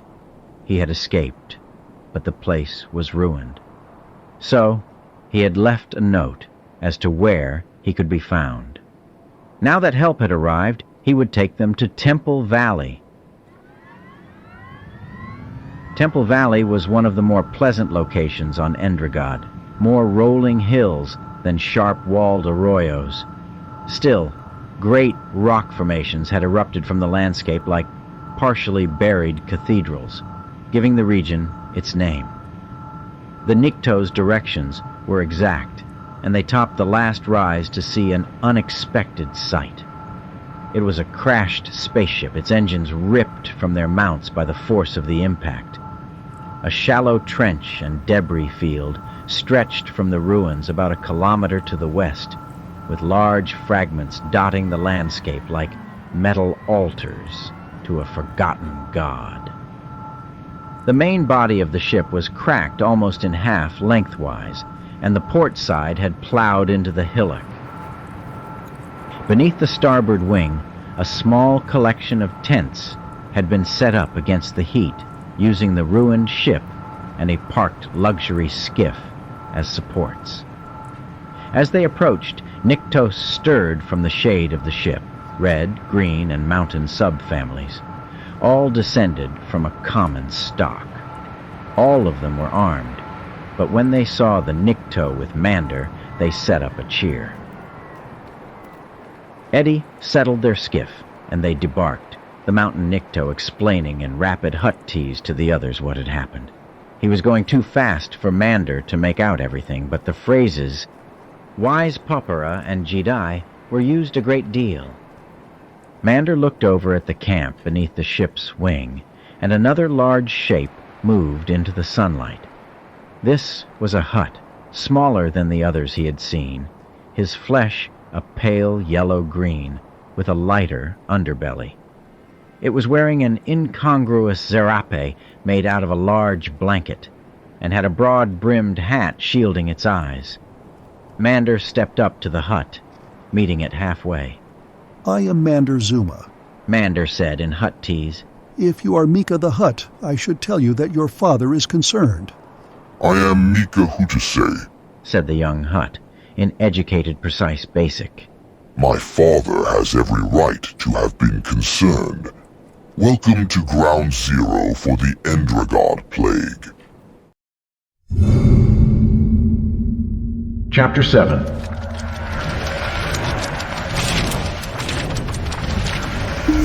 Mika the Hutt. When the plague came, we had no chance to get off the planet, said Mika. And to be frank, I had no desire to. I had been negotiating with the miners over a particularly rich substratum of geodes, and was shocked by how quickly they succumbed to the disease. We did what we could, but had precious little medicine with us. Even my Nyctos were infected, though the survivors developed an immunity. They were gathered beneath the wing of the ruined craft. The Nycto bodyguards had rigged up thick fabric tarps around them that kept most of the dust at bay, and appointed the quarters in comfort for their Hutt master. Brocaded cushions were strewn about on carpeting that may have come from the ship itself. Rayan and Mander sat on the cushions, while Eddie, still wearing his broad-brimmed hat, wandered around the ship's exterior, poking at the damage. 2 Nycto guards followed him at a discreet distance. Another Nycto brought Mika a steaming bowl, and the Hutt poised his face over the rim, letting the hot vapor rise. Despite such ministrations, the Hutt's skin was dry and cracking in numerous places. Other servants brought Rayan and Mander thin glass flutes of scent wine. Even hiding in the wilderness, Mander thought, the Hutts still liked their luxury. Mika breathed deeply and continued. Things quickly went from bad to worse in Tel Bolan. Effective civil authority collapsed, and the existing stocks of medicine were exhausted. Entire blocks would be infected overnight. Then the stories began to circulate that Outworlders, traders, and aliens were responsible for the plague. Houses and buildings were burned. Mika sighed. It turns out that those blaming the Outworlders were right, though not the way they thought. I tracked the spread of the disease through the region and discovered that it appeared first in the Temple Valley. When things became too uncomfortable in the city, I decamped with my entourage and came looking. I left Orgamon here, back at the Sky Dove offices, and charged him with getting word out and waiting for help. He looked at the now sober Nycto, who was chatting quietly with his companions. It sounds like he failed in the first case, but succeeded admirably in the second. The Hutt turned back to the others, regarding them with wide, expressive eyes. I confirmed that the first and most virulent cases came from this area, and once we arrived, we searched the region until I found this ship. He looked up at the blackened and twisted metal. From the weathering and exposure, this wreck is recent. I would guess 2 or 3 weeks before the epidemic hit Tel Bolan, at most. And whose ship is this? Asked Mander. That is the thing of it, said Mika. I do not know. It is a YV-100, said Rayan. Corellian Engineering Corporation model. But even from the remains, it looks heavily modified. That's not unusual for this type of ship. We know the make of it, but have no record of the owner, Mika clarified. Nothing on our registry or that of the Miners Guild in Tel Bolan matches it, and none of the onboard records survived the impact. We found the bodies of the crew, Corellians by the way, and we burned the remains as best we could in accord with their customs. Well, you could always pull the inspection numbers off the engines, suggested Rayan. The Hutt paused for a moment, and then nodded at one of his guards. The Nycto immediately went over to one of the cast-off engines with a data pad. Meanwhile, Mika pointed to the west. I assume they were smugglers. Geode smuggling is fairly common here. Otherwise, they would have landed at Tel Bolan. Nearly as I can reconstruct it, the ship came in at a very shallow angle from the west. I think it clipped one of the sentinel stones in that direction. Perhaps it was at night or in a bad storm. Had the pilot been more capable, she would have been able to land the craft. Perhaps they were already affected by the disease. What was the ship carrying? Asked Rayan. The Hutt shrugged, a full-body ripple that radiated down his back. It was empty when my people found it. It could have been making a deadhead run. Traveling empty. Perhaps coming to pick something or someone up. Or someone else got to the wreck before you did, said Eddie. Mander hadn't realized that the Bothan had returned and had been standing there, listening to their discussion. Eddie crossed over to Mander and held out a cupped hand. I found this near the remains of the cargo bay. He carefully poured the contents into Mander's palm. Eddie had given Mander a handful of sand. Mander looked closer and saw that among the sand were bright crystals of purple. Tempest, said Rayan, who was leaning in as well. There's not a lot of it, and it's mixed in with the dirt and sand. But I think it came from the ship, said Eddie. Tempest, said Mika, his eyes wide with curiosity. A hard spice, very addictive, said Mander, offering the tainted sand to the Hutt. Mika shrank back, but waved for one of his Nikto servants to take it. A proper container was provided, and the Hutt stared at it, as if trying to divine its mysteries with his large, bright eyes. There were some other purple splotches in the sand when we arrived, said Mika at last. I had thought it to be merely some lubricants that leaked out of the ship after the crash. It is a spice, then, but not one I have seen before. We've seen it before, and its effects, said Rayan. It promotes sudden rage and discolored veins near the surface of the skin. She raised her voice slightly at the end, obviously fishing. Mika frowned. I think I saw some humans with those effects in town. My family does deal in spice on occasion, but not the harder varieties. My father would not hear of it, but it does help make sense of it all. If the ship was carrying a dangerous drug, they would have been making a rendezvous with a local contact out here. Something goes wrong and the ship crashes, and the contact finds the ship first. And brings the spice into town for resale, bringing the plague with him. Rayan finished. The Hutt nodded at the idea and added, And if he hired local geode miners to help move it, that would be why they were infected first. I found the drug in Makam Te, said Mander, and crossed blades with some members of the Bomu clan, Rhodians who were selling it. Then, when we hyper-jumped into the system, we were immediately attacked by a raider that identified itself as Bomu as well. Mika leaned forward, intrigued. So, if these Rhodians were involved in selling the spice, this ship may have been one of theirs.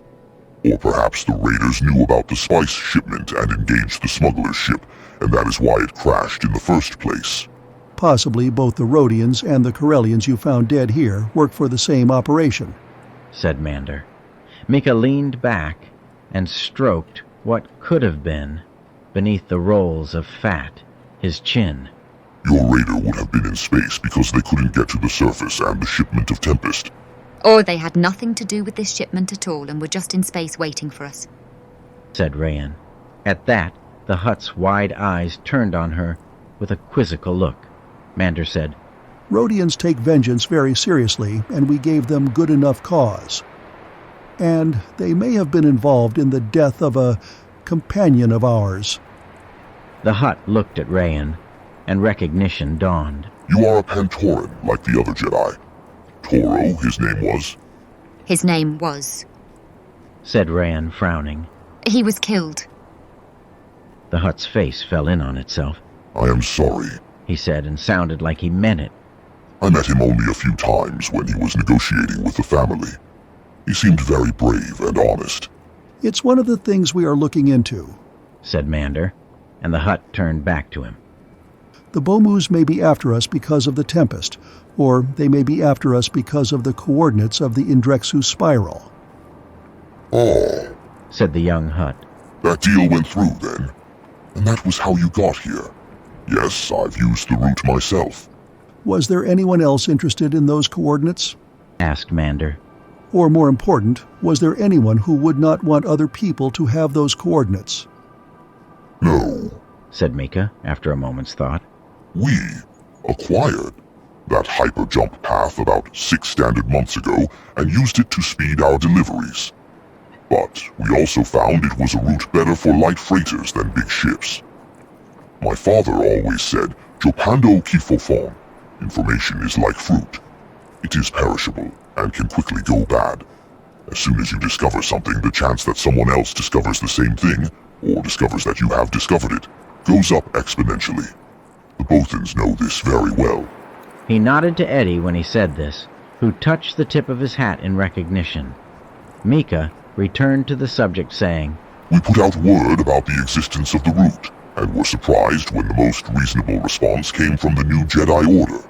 We figure it was a good sale, in that you would then distribute that information with less of an immediate profit, and we would benefit most from the situation. You can check with my father, but there were no other serious bidders that I knew of.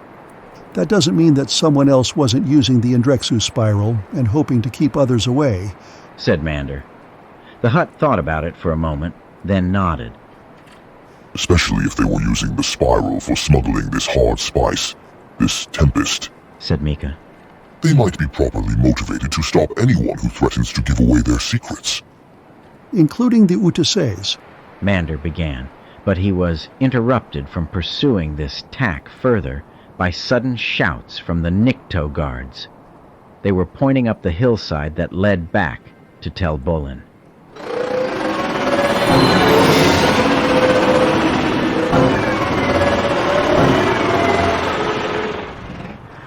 Mander rose and walked to the edge of the shade provided by the ruined wing to get a better look.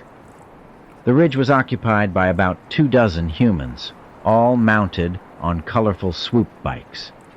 The Jedi noticed that the 3 bikes they had liberated earlier and later abandoned were among their number. Our friends are back, said Mander.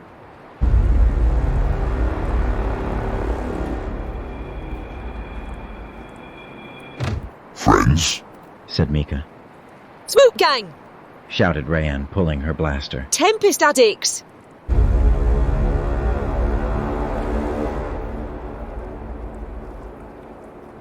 Eddie had pulled his blaster as well and was alongside her. Mander noted that his was a small, discreet weapon and realized he had not seen him use it previously. The Jedi ignited his lightsaber, the blade coming alive with a harsh crackle. Behind them, a handful of Nikto closed over Mika, hustling him back to his larger skiff. The others were scrambling with their blaster carbines to find cover. The leader of the swoop gang, the large one without the hat, raised a hand and let out a war whoop. Fight! The wave of swoops surged down from the crest, their forward blasters firing.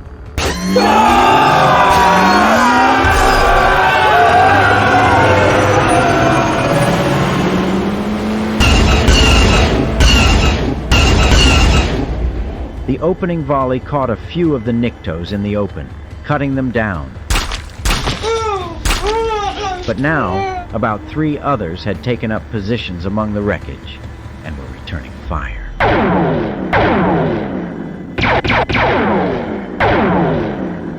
A couple of the swoop riders fell,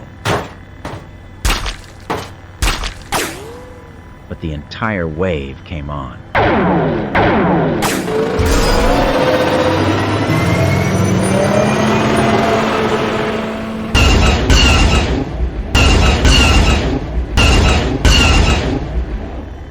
One bike in particular, festooned with a Gundark skull on the leading edge, bore down on Mander, weapons blazing. The Jedi deflected the blaster fire. Then, as the bike was almost on top of him, he leapt upward. It was a good leap, and he cleared the Gundark skull and the forward repulsor. He tumbled over the bike, dragging his blade beneath him as he spun. The rider tried to fall out of his seat, but moved too slowly, and his head and right arm struck the dirt separately. The unmanned swoop continued forward and caught an outcropping, toppling end over end into the crashed and ruined starship. Mander landed and winced at a sudden pain in his ankle. By that time, the first wave of the swoops had passed through the camp.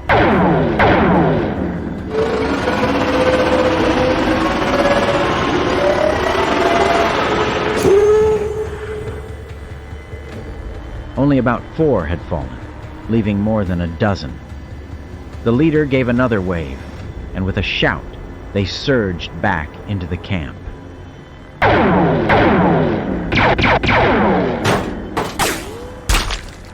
And was now regrouping at the far side for another strafing run.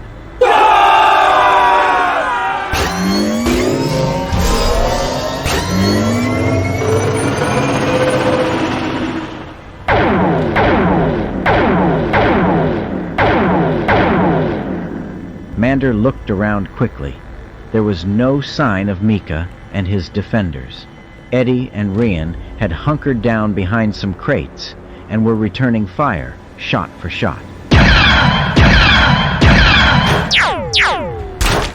On closer inspection, Mander could see that most of the original Nikto defenders were down. The attackers had mobility and firepower, he realized.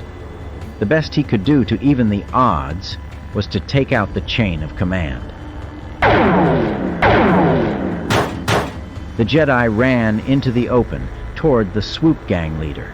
The gang leader had produced a long, curved blade and was piloting the swoop one-handed, intent on cutting Mander down before everyone.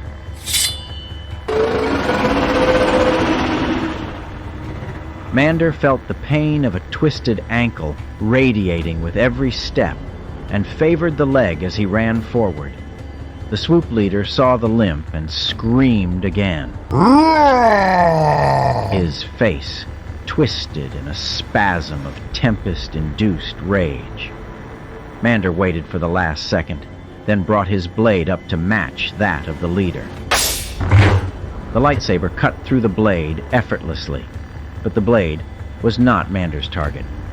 Instead, he followed through to dig into the leader's torso and the seat itself, cutting through the couplings and thrusters. The swoop let out a shriek and pitched sideways, dragging its dead rider across the sand before impacting into the side of a ruined starship engine. Blaster bolts cut around him, and Mander deflected what he could, but limped toward Rian and Eddie's position as they lent him cover. The attackers were down to less than a dozen, but only a couple of Nikto bodyguards were still standing. The surviving swoops spun around for yet another pass.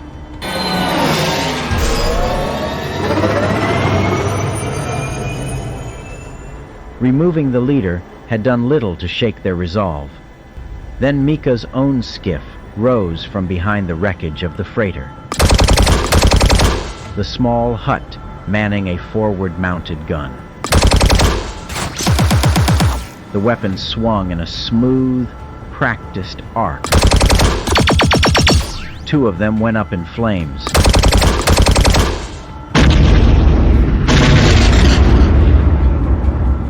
And the concussions flipped another pair of swoops. The survivors turned tail at that, fleeing up the hill, Eddie and Rian firing a few shots at their retreating backs. Mander turned toward the hut's skiff. The small hut saluted the Jedi, but as he did so, a last swoop bike rose behind the skiff. Its wounded rider training twin guns at the hut's back. Mander tried to shout, but the blasters erupted too quickly.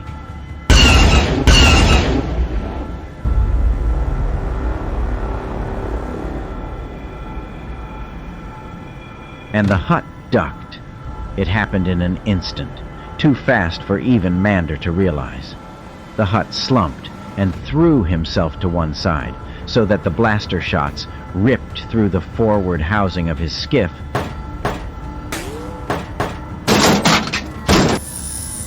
and one of his guardian Nyktos, but left the hut unscathed. In a moment, shots from Eddie, Rayan, and the surviving Nyktos cut the biker down.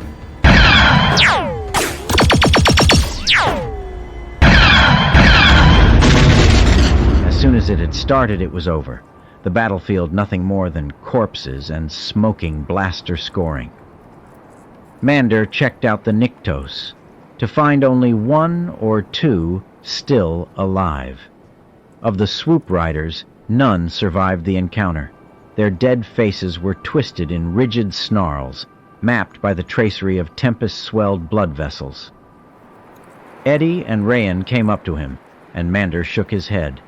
No survivors.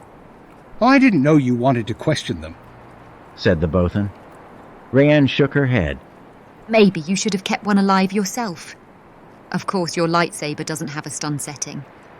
Mika slithered out from the shade of the shelter, two Nyktos trailing behind him.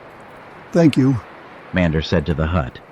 Your excellent service will be rewarded, replied the hut. You weakened them sufficiently for me to act. If I had brought the skiff out too early in the battle, it would have just drawn all the fire. You know who they were. The Tempest addicts we ran into earlier, said Mander. They probably followed us. Probably, said the youthful hut, but he did not seem convinced. What happens now? Mander looked around at the debris. If you have nothing else going on here, I'd like to head back to our ship, quietly. We can load our wounded on one of the skiffs, and I can go with you on the other, said the hut. Do we leave then? We will send word to your father once we reach our ship, said Mander. But if we don't have any more trouble, we should stay a few more days. The CSA is distributing the spice your father gave us to the infected populace. It would be easier to wait until the quarantine is lifted. Hang on, said the hut, looking skyward. I think there is going to be a change of plans. Eddie growled as well, hearing something above human recognition. Rayan looked up at the dust-filled sky. What? I don't hear anything. Mander scanned the horizon. You're right. More visitors are incoming. He had just managed to get the words out of his mouth when the IRDs came screaming across the sky.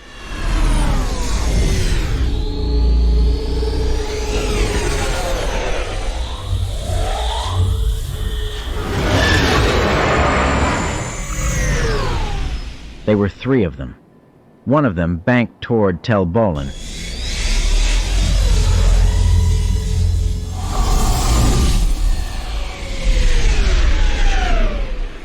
While the other two circled over the campsite, looking for a place to touch down.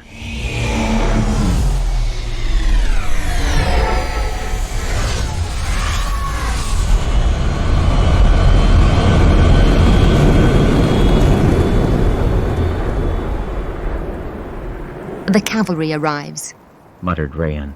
Once all the fighting is over, of course. More likely, the fighting is what drew them in the first place, said Mander. Do you have a recommendation for our next action? Said Mika, looking sidewise at the Jedi.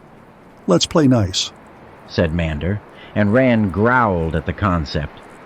After all, he continued, your father did ask the CSA to find you, and now they have, after their own fashion. Flight Officer Lockerbie was in his cleanly pressed uniform, though more cautious and officious than Mander had previously thought possible. He stood farther away from the Jedi and the others as he spat out orders.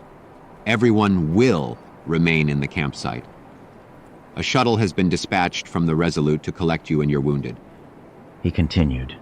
Our other IRD is currently tracking the fleeing swoop, and before you make the request, you will not be allowed to return to the new ambition. At least not until Lieutenant Commander Kryn has had a chance to speak with all of you. Locking his gaze upon Mander, he added, And one more thing, she wishes to speak with you, Mander Zuma, immediately. Chapter 8.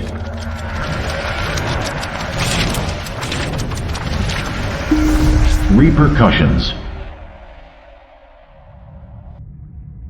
By saying that she wished to speak with Mander Zuma, Lieutenant Commander Angela Kryn apparently meant to say she wished to lock him up and throw away the key. For the next 2 days, Mander was provided with comfortable but secure quarters aboard the dreadnought Resolute. It was a pleasant set of rooms, which would qualify as a suite on many worlds, with a separate bedroom and bath. These wonderful accommodations were only marred by the carbine-wielding CSA troopers posted outside his door, visible only when food was provided. He was not allowed visitors or contact with others. He was also denied any access to communications or to the ship's library. He was left alone with his thoughts, which at first blush seemed to be punishment enough. He meditated and slept between meals, and if there were any spy cams in walls, which he assumed likely, it would show for most of the time the Jedi engaged in eating, sleeping, and resting in a state that looked like sleeping. In reality, Mander was reviewing what he knew and what they had learned from Endrod.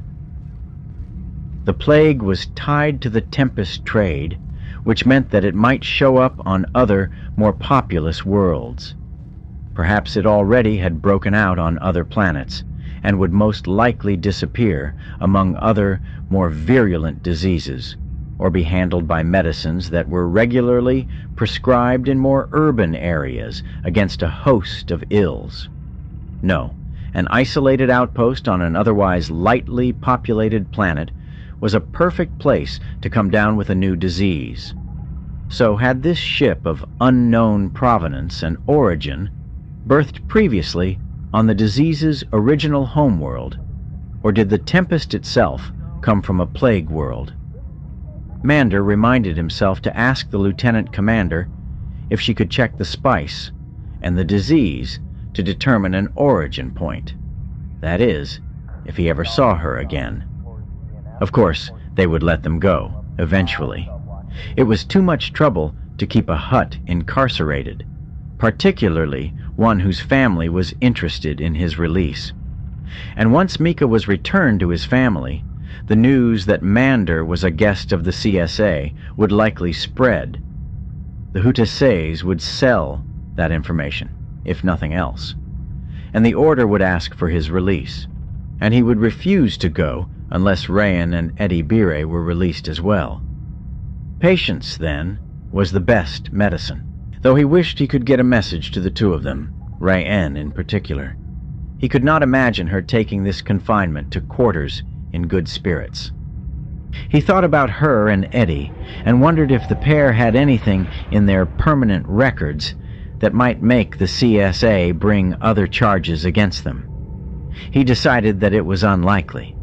Reen was reticent to admit she and the Bothan had previously engaged in smuggling, so the Jedi assumed that it was a relatively rare matter, and the fact they got burned on it and lost their ship indicated that they probably had not been doing it as a full-time profession. More than likely, it was something the Pantoran had agreed to on an impulse, or had decided that the reward was high enough to make it worth it. Reen reminded him much of her brother Toro in that degree.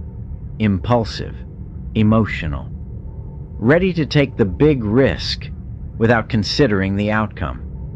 With that impulsiveness came an ability to think beyond the standard responses, which was an advantage. But by the same token, that ability had often led the younger man into the trouble that required that kind of thinking in the first place. Mander Zuma thought of their last duel together, as master and apprentice at the Praxium on Yavin 4. What had begun as training exercises had blossomed into a friendly and weekly rivalry, in which Toro would try out new tactics and moves that he had been developing. Mander found himself spending more time in practice, researching old holotexts on fighting styles and understanding their underpinning. Usually, one of Toro's new moves had been discovered, exploited, and countered centuries before by some Jedi. Still, the young Pantoran was eager and enthusiastic, and showed no regret that a previous Jedi had walked that path long before he did. Apprentice Toro Irana had brought his own lightsaber as well that day. He had crafted it by hand with crystals that he himself had harvested, as Mander had done before him. His blade had a blue-white purity to it that reflected off his deep blue flesh. The handle was shorter than Mander's, but he wielded it with a fluidity where the blade led and the body followed effortlessly. Mander noted with regret that Toro would soon leave the Praxium and act as a Jedi Knight on his own. He had not realized at the time how soon that would be. The pair saluted and began to spar, their blades sliding off each other as they touched. Both were holding their blows, Toro waiting for the moment to unleash his latest supposed discovery, Mander waiting for his student to try something. Toro pressed. Mander retreated a few steps and turned aside the attack, riposted, and forced Toro back as well. Then Toro saw something that Mander never did in the heat of combat. Some weakness in Mander's responses that opened the older Jedi to an attack on one side. Suddenly Toro seized the opportunity, pressing with a series of wide swings. Mander knew his peril in a moment, and quickly parried the blade. But Toro had already pulled back and unleashed another onslaught, this one culminating with a double-handed overhand smash. Mander recognized the series from a set of old holos in the archives. It was used 200 years previously, primarily for its flashy nature. This was an assault that played to the crowds, but had several counters, the most effective being a steering block. Mander brought his blade up, and the two lightsabers crackled as he caught the descending blade squarely with his own. The force of the blow staggered him slightly, but Mander gave with the knees and resisted the blow. Despite being beneath his opponent's blade, Mander now had the advantage. He could steer the attacking opponent, who was overextended and could not keep the pressure up beyond the initial blow. Mander could move him easily to the right or left, breaking the contact and putting Toro at a disadvantage. Instead, Mander held the blades for a long moment.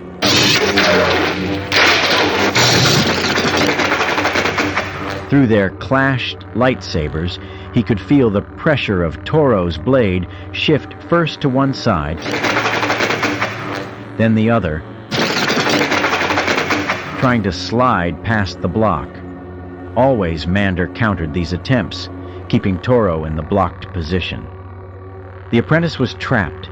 His only choice was to release the pressure and fall back, surrendering the momentum, and perhaps the match to Mander. Toro knew all that, Mander realized. Using the steering block to trap your opponent's blade was a basic maneuver, and no Jedi would hold it once it became clear that his opponent had that level of control. What was he planning? Master, said Toro, the force flowing into his voice. You want to drop your weapon. A wave of the force swept over Mander, and it felt like his mind was a ship riding up that wave.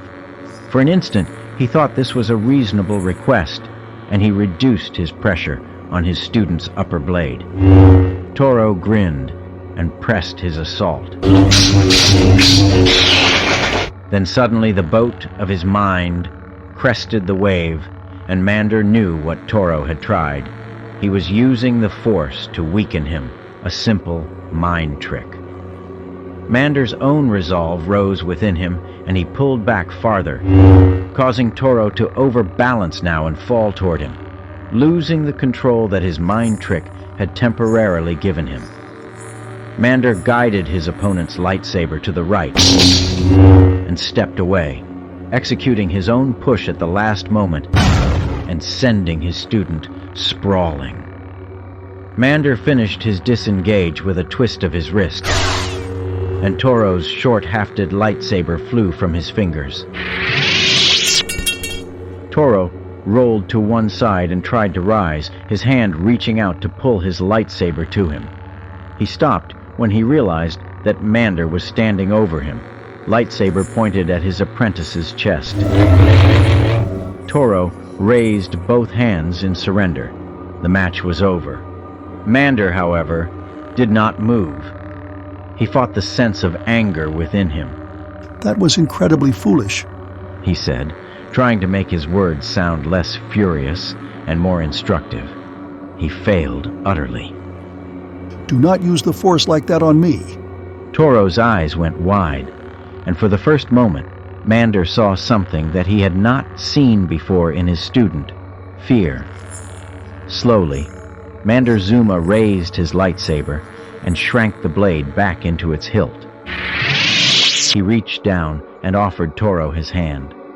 Toro hesitated for a moment, half a second at most, then grasped his master's hand and got to his feet. "I am sorry, Master Zuma," said Toro Irana. "I did not mean to anger you." "You didn't," said Mander, and knew it was a lie as soon as the words left his mouth. "You did surprise me, which I assume was your intent." "It was," said Toro, looking for forgiveness in Mander's face. "I didn't know it had been tried before." "It has," said Mander, his voice softening as he moved from upbraiding to instructing. "And that's why you don't use it. When you attempt to use the Force to manipulate the mind of another of similar ability, that attempt is clear to your target, and will probably be met with extreme resistance and retribution. And that includes them using the Force to manipulate you as well." "Then?" Toro said, and Mander could see that the young Pantoran was digesting what he had said, looking for a way around it. "I could use it as a tactic against opponents who are not strong in the Force." "If you could," said Mander, "you probably would not need to draw your lightsaber in the first place. The Force can have a strong influence on the weak-minded." "That was a quote," noted Toro. "Yes," said Mander, "from my master's master's master. And an apprentice's mind tricks should not work on the one who taught them to him. Should you find yourself in a situation where someone uses the Force on you in this way, try the meditation of emptiness. It clears your mind, and with it, the influence of others." "I will remember that, Master," said Toro, smiling now, sure he had been forgiven. Mander managed to smile back at his student, though his mind was neither empty nor clear on the matter. "Come," he said. "Let me tell you of the dangers of using the Force in that way. We can spar again later." But they never did spar again, and Mander knew that would be the case. Even without his attempt to use the Force, Toro was more than capable of taking Mander's full measure, and the older Jedi knew it. So when the opportunity appeared for Toro Irana to leave the Praxium on Yavin 4, he took it, and his travels thereafter never took him back.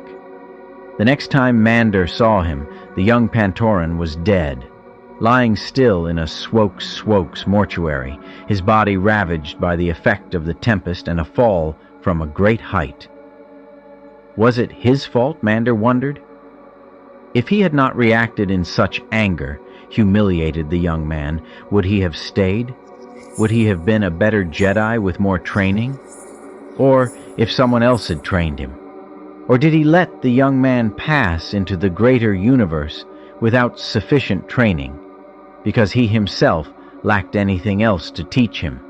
Or, Mander thought, was the fact That Toro took Tempest simply the young Jedi's own doing? Was he looking for that edge? If Tempest increased the resistance to the Force, then was he looking for something that wouldn't let others manipulate him as he could manipulate others?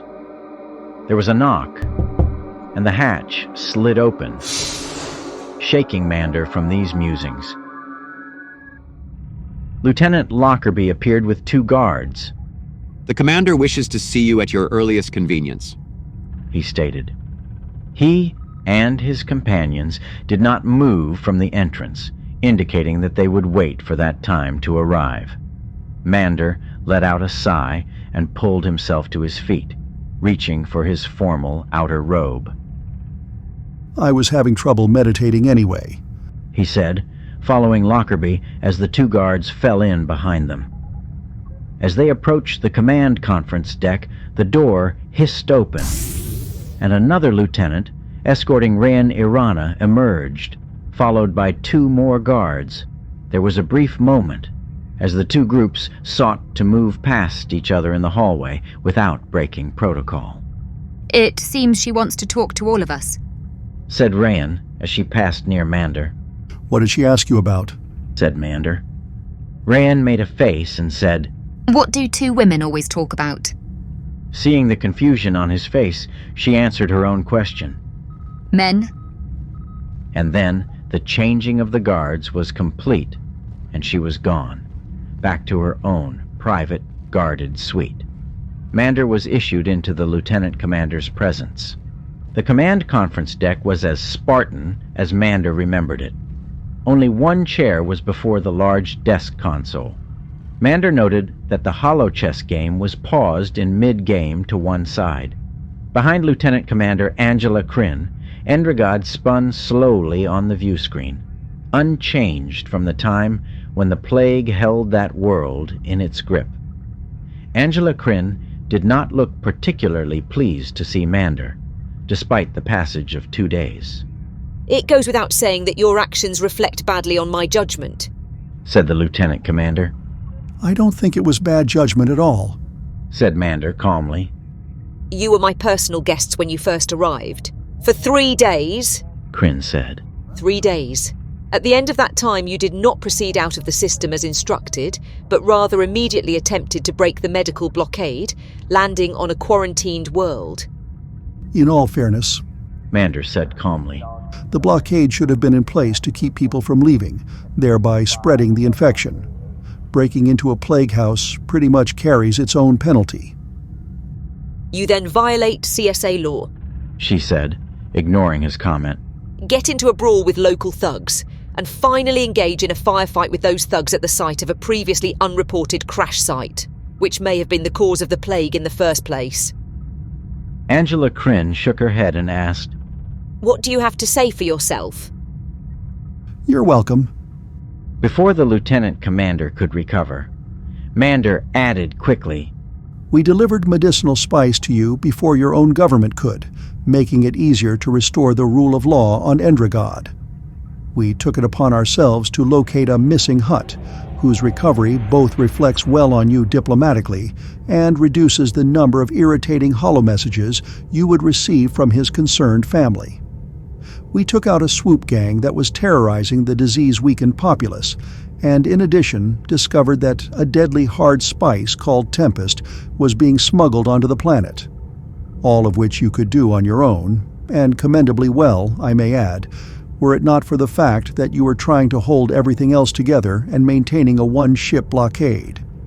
By retroactively delegating a few choice decisions in your report back to the CSA, you might even be commended for your initiative and problem-solving abilities. Lieutenant Commander Angela Kryn looked at Mander long and hard. Surprisingly, she allowed herself a laugh and said, You are not what I expected from a Jedi. Oddly, you're not the first person to tell me that, said Mander. The CSA officer settled herself into her chair. The CSA medicines did arrive, by the way, and are being distributed. The plague is, for all intents and purposes, curtailed. As I said, you had matters well in hand, said Mander. We only helped enable your efforts. And this Tempest you found, said Angela Kryn. You know of it? Asked Mander. Not directly, she said, tapping her datapad. There are reports of this addiction all along this spiral arm. It is coming into the corporate worlds from outside, in particular those that have a lot of trade connections. And the increase in the drug's usage is coupled with an increase in violence, enough to reduce planetary efficiency numbers. Which makes it a problem the CSA cannot ignore, said Mander. The lieutenant commander set down the pad and rubbed her face. So I solve one problem to find a greater one. That Hutt you rescued, he's not what I expected either. I've noticed, said Mander. He speaks in basic and seems almost... She thought for the word she needed, then settled on. Mom, helpful. He gave a full reporting of his situation and your contribution. He provided the engine number so we can track down the craft. He also provided some samples of this Tempest spice for my people to analyse. He has proved easier to work with than you were. He also plays holochess, said Mander, tilting his head toward the half-completed game. He plays very well, said Angela Kryn. And he was almost complimentary about the CSA's work against the plague. He said our efforts were sufficient. That is Hutt speak for thank you, said Mander. But where does that leave us? Kryn smiled now, and it was a conspiratorial smile. This strange young Hutt and I had some discussions, and he made clear that he thinks well of you and yours, and would like to see matters resolved positively. I suppose with some careful language in my reports and a commendation for Flight Officer Lockerbie, you would be cleared of charges and released under your own recognizance. As such, you and yours are free to go, with the general and blanket stern warning never to do this again. I will attempt to keep myself off plague-ridden planets with Hutts in the near future, said Mander, grinning back. The lieutenant commander touched a few buttons on her desk and rose. I do have a message for you. I took the liberty of contacting the Hutts after your return and sending them a full report. This came in response. She touched a glyph, and the head of one of Vago's H3PO units crackled into view, bleached to a white ghost by the transceiver. The droid burbled. Popara, may his tongue always be tipped with sweet oils, extends greetings to the Jedi Mander Zuma and his most capable associates in regard to the recovery of his youngest son, Mika, and hopes that you have found the agreement made to your liking. He wishes you to escort his beloved spawn Mika back to Nar Shadaa, where Popara will be waiting to further reward you for your efforts, as well as speak of additional matters of mutual benefit. The message cut off without asking for a response. I don't have to warn you, Angela Kryn said gently, how dangerous it is to deal with Hutts, even helpful ones. She looked at her datapad. I will check out Mika's information on the spice smuggling. In the meantime, fly careful, Mander Zuma. Mander rose and said, Fly careful, Lieutenant Commander. Outside the briefing deck, Mander encountered ABY, flanked not by guards, but by a pair of shuttle pilots. They're letting me go down and bring back the new ambition. They offered to fetch it themselves, but Rayanne would not let them know where it is. She's possessive that way. I understand, said the Jedi. Did you have a chance to talk with the Lieutenant Commander over the past few days? ABY shook his head. Not I. Rayanne did the talking for the two of us. Rayanne said they were talking about men, said Mander. The Bothan's mouth spread into a lupine grin. She's pulling your chain, he said. The CSA was talking with us about a job. Mander blinked. The idea that Rayanne and the Bothan would leave never occurred to him. A job? What kind of job? Are you taking it? Eddie held his palms up and shrugged, and Mander was suddenly aware that they were surrounded by 4 officers of the CSA. Let me put it this way, Mander said, pushing his other questions to the back of his mind. Are you available for a short haul? Again, the lupine grin. I think we can do that, but you'll have to talk to Rayanne. Good enough, said Mander. When you get back with the ship, we will fit it out for a trip to Nar Shadaa. Popara wishes us to bring his wayward child home to him, and I think we should oblige." Eddie made an indeterminate noise. All right. I have to admit, though, it's hard for a Bothan to trust a Hutt. Professional rivalry and all that. But beyond that, there is more going on here than meets the eye. "These Hutts have been very helpful. Even you must admit that," said Mander. Eddie nodded. But like Ren says, at their heart, they're still Hutts. We should be careful with their gifts. You know that saying Mika quoted, "Information is like fruit." "Yes?" "It's a Bothan saying," Eddie said. "They stole it." Chapter 9.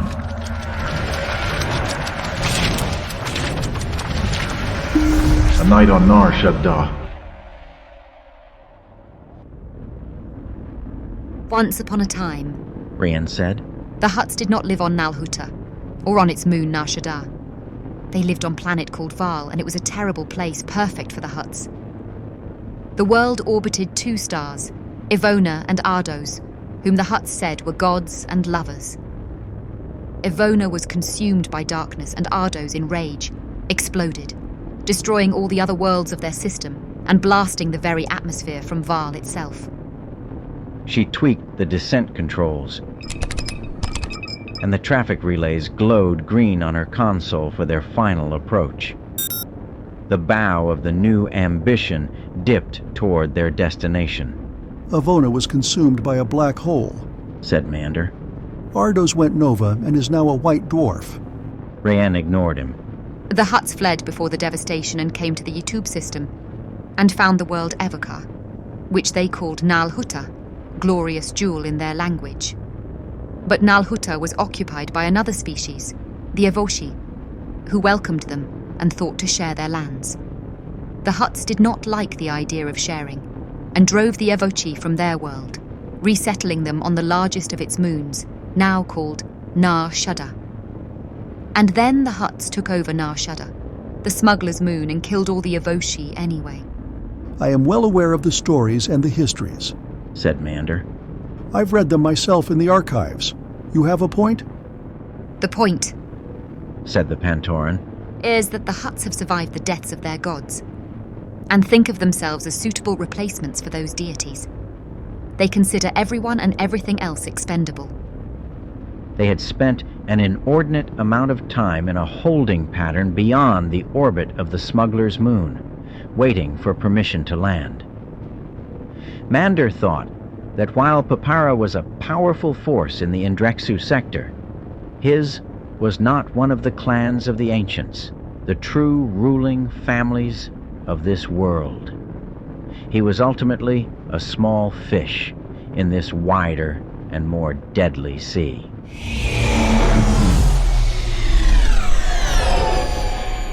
Now, coming in low among the tall spires of Nar Shadaa, Mander could think of nothing else but a mud wasp nest, always buzzing, always active, but with precious little planning. Nar Shadaa was known as both the Smuggler's Moon and as Little Coruscant, and though it had the sprawling urbanism of the former imperial capital, it had nothing of that planet's grace and organization. The towering spires of Nar Shadaa were thrown up without concern for their effects on one another, and as such contended for airspace among boiling rivers of air cars and floater vehicles. These traveled in only the barest semblance of the ordered air lanes of the original Coruscant, and small craft weaved and dodged among larger vehicles like the new Ambition in a twisted confusion of air skimmers, speeders, swoops, flitters, repulsor lifts, and the occasional rotorcraft. Rayanne muttered a curse as a glide zepp hove into their path, and Eddie's knuckles were white beneath his fur as he clenched the control yoke. They were among the top spires of the towers, and the ground was still kilometers below them. "I will see to our guest," said Mander, and left the pilots to the perils of navigating Nar Shada's airspace at rush hour.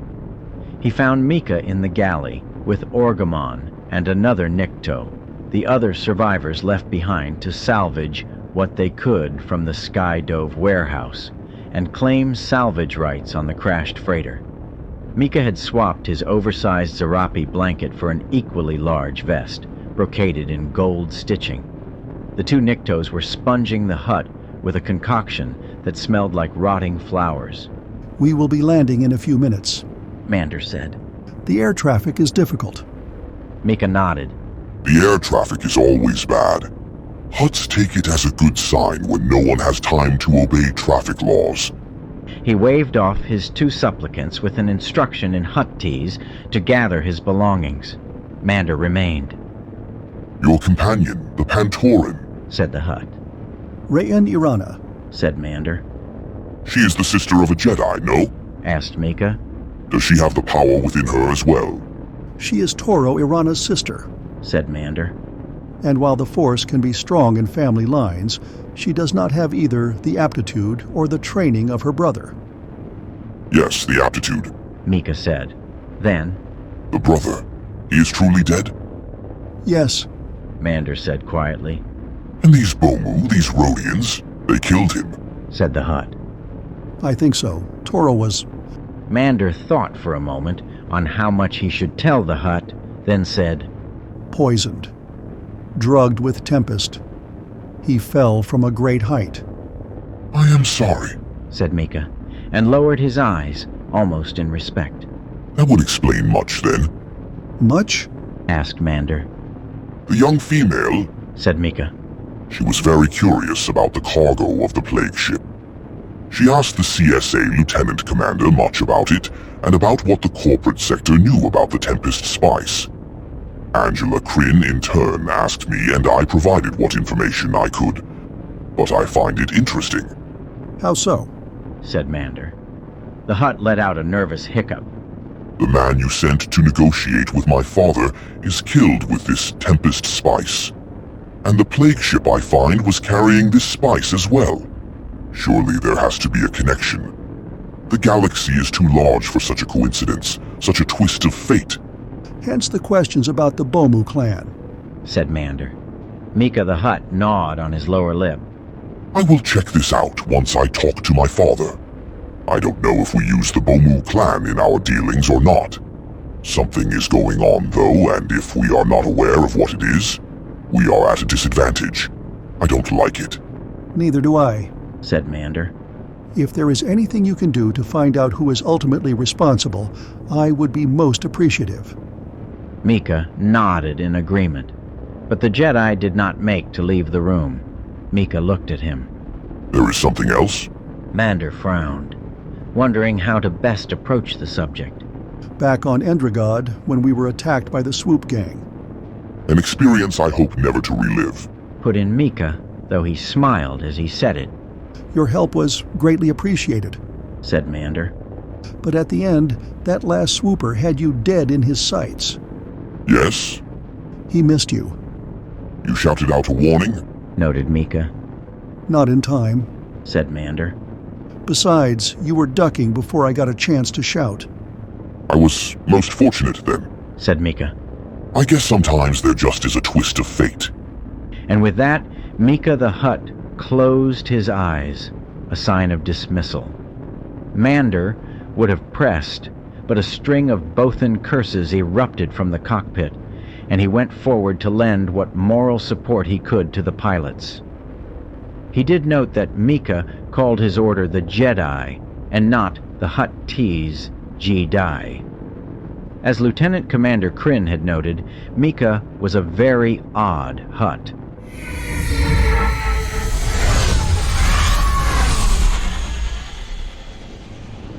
After what seemed like a small eternity, the bulk of the new ambition nosed its way through the traffic and settled at last on a landing pad thrown out from one of the lower spires.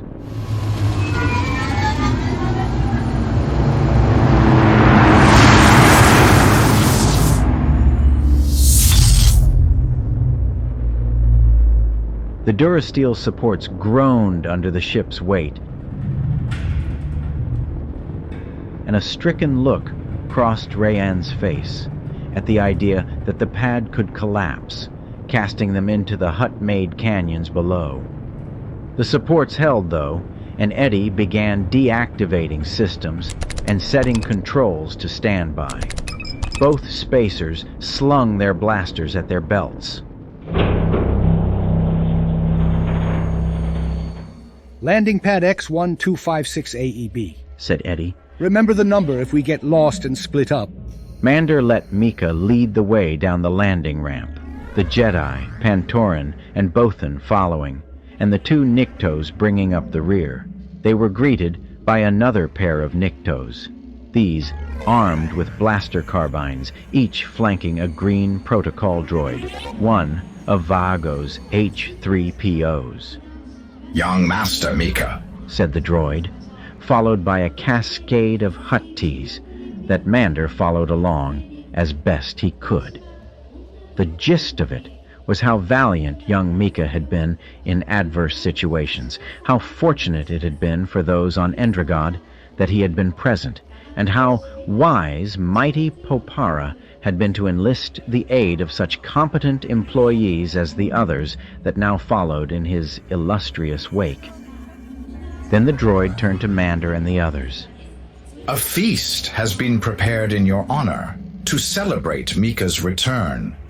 You will accompany me, and I will bring you to Popara's tower.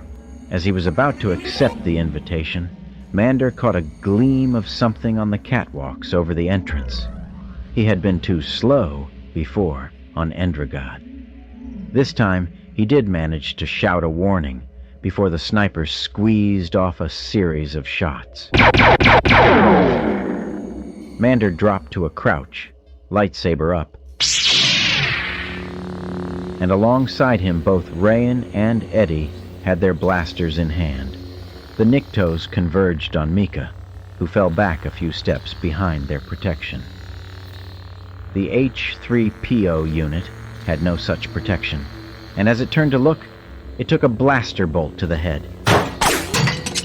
The cranial housing shattered under the force of the shot, and the now headless droid staggered a few paces before collapsing. Both Rayan and Eddie returned fire, but there was nothing after the initial shots. Mika motioned the bodyguards forward, and Orgamon and the others stalked to the entrance. They looked back and shook their heads. Mika returned to the new ambition, while the Niktos chattered on comms. Mika frowned and looked at the jade remains of the droid. Not the homecoming I expected. Reinforcements arrived in the form of an entire squad of Nikto family retainers, along with another H-3PO unit. Mander recognized this one from the dent in its temple, and wondered if the Hutasei household had gotten a deal on buying the droids in bulk, or merely taken over the factory producing them. This H-3PO unit remained behind to oversee the cleanup of its brother protocol unit, with half the squad. The other half closed ranks about Mika and the others, and marched through twisted passages and over bridges, crossing steep permacrete canyons. At each new juncture, the Niktos sent in advance scouts to make sure the area and its inhabitants were not hostile. Mander noticed that despite the blaster carbines being waved about, few of the other inhabitants of the towers even paid attention to their presence, and those who did reacted by simply getting out of the way. Apparently, such activities were common on the Smuggler's Moon, in particular when the Hutts were involved. Did you get a good look at the shooter? Asked Rayan during one of the frequent stops as the Niktos were clearing the way. Not a good one, said Mander. I saw a thin, narrow head. I think our attacker was a Syrian, but other than that, nothing. So why take a shot at Mika? Asked Rayan. You think that someone is worried about what he found out on Endrod? Possible, said Mander. Or someone wants to send a message to Mika, or perhaps even to Popara. A high-energy message. A message nonetheless. Mander continued, realizing as he did that he was scanning the surrounding arcades as well, expecting another attack. Why else hire a bad assassin on the smuggler's moon? Rayen thought about it. You're right, you wouldn't. Hire a bad assassin, that is. This place is overflowing with capable opportunists who would not hesitate to take a contract. Exactly, said Mander. Yet we were fired upon by a sniper who literally missed the broadside of a hut. A small hut, but a hut nonetheless. Rayen thought for a moment, then added, But said sniper then nails a protocol droid in the temple. Heck of a bad shot. Unless Mika wasn't the target. I think someone wants us to think he was, said Mander. But I don't think he was the one they were paid to shoot. Like I said, they are sending a message. The trio was brought up several more turbo lifts into one of the larger nearby towers. As they rose higher into Popara's home territory, the surroundings became more opulent. The rugs took on a deeper plush. The fittings became gaudier, and the light fixtures changed from simple domes to crystalline forms that cast hut-shaped shadows on the walls. Finally, they reached the last doors, huge vault-like monstrosities of heavy wood and metal, emblazoned with Popara's beneficent face. Only then did Mika turn to address them. I must meet with my father, he said. I had forwarded a report earlier, but he may have further questions. And he will want to know about the most recent incident. We will meet again at the Fate. We will be serving in the penthouse at sunset. And with that, the hut took his leave, swallowed by the opulent doors to his father's chambers. The three travelers were shown to a small suite of rooms to freshen up. A tailor droid was made available, and both Rayen and Eddie availed themselves of its services. Mander had brought his formal robes with him, and while the other two were talking about fabrics and color swatches, he stepped out onto a wide balcony. The best parts of Nar Shadaa were dingier than the worst parts of Coruscant. Despite himself, Mander tried to find some order among the madness of the towers, each one equipped with balconies, galleries, bridges, overlooks, awnings, verandas, and decks of various levels of functionality and form. Some seemed to be landing pads, while others looked like they had no other purpose than to cast the floors beneath them in shadow. Mander looked down, but wasn't sure he could even see the ground. Rather, the towers themselves expanded out until they became a second skin to the moon. Welling up from those depths and dancing around the towers were a plethora of vehicles, again ranging from the nondescript repulsor vans to gaudy sign blimps, offering every vice and service known to sentient life. And above it all, hanging corpulent and visible even in the late afternoon sun, was Nal Huta itself, a rotten fruit that was now home to the huts. Few outworlders were welcome to the steaming swamp estates of the hut overlords, though Mander did not doubt that the Hutasei clan had their own dacha somewhere on the planet above him. A day on Nar Shadaa was 87 standard hours long, so they planned on a nap and a light meal, though the meal was light only in terms that a hut could appreciate. It was in effect a portable buffet consisting of a large platter of sliced bantha rump, roasted with tigmari, stewed kibrut, flatbread, spice loaf of various intensities, and inert piles of Mander potato rice. For Eddie, a bland-looking fish called salar was presented, and the Bothan declared it better prepared than most. At the center of the display was a spice jelly cast in a mold that resembled Popara's beneficent form. The Efricum worms were served with both heads still attached and went untouched by all. Over the meal, Mander said, I understand that the Lieutenant Commander offered you a job. Rayan looked up from the bowl of thick soup she had been eating and shot a glance at Eddie. See? She said. He did think we were talking about him. To Mander, she said. She seemed interested in the trade in Tempest spice, particularly after she talked with the Huttling. Had she spent a lot of time speaking with Mika? Asked Mander. Don't be jealous, said Rayan. The Lieutenant Commander spent a lot of time talking to you, and you didn't see me get all offended. You told me you didn't want to talk. Mander bit the inside of his cheek to keep from sounding foolish. So? He started again. I understand that the Lieutenant Commander offered you a job. Rayan nodded. Mika apparently got her very interested in the Tempest. She wanted to know if we were interested in helping investigate. Are you? Asked Mander. Rayan held up a finger and swallowed a particularly large lump of something in the soup. Absolutely. We find the source of the Tempest and we find Toro's killer. Not that I don't want to help you as well. But 2 approaches maybe are better than 1. And the CSA has greater resources. But... Here it comes, said Eddie, eyeing another piece of salar. I don't know if I trust her, said Rayan. And you trust me, noted Mander. Enough to accept the coordinates of the Indrexu spiral in exchange for a little risking of one's life? She asked. Of course. Besides, people are supposed to trust you. You're a Jedi. So people keep telling me, said Mander. Though I'm not the Jedi they expect, apparently. True, but beside the point, said Rayan. The point is that Kryn laid out her offer in very precise terms. It all felt very cut and dried, very calculated. Very... Bloodless was the word you used, said Eddie, tucking into another piece of the fish. I know I don't trust her much, said Rayan. But not trusting her wouldn't keep me from accepting a job.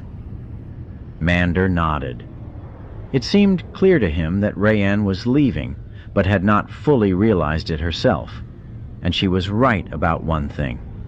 There would be more resources available with the CSA than with a single Jedi. Still, he could not see her fitting in neatly with the by-the-book, bloodless nature of the corporate sector. You'd work for them even if it didn't get you closer to your goal, said Mander. Rayan shrugged. Look at how I feel about the Hutts. It doesn't stop me from eating their food. And with that, conversation drifted off to other matters, and left the ultimate decision, like the Ephraim worms, unfinished.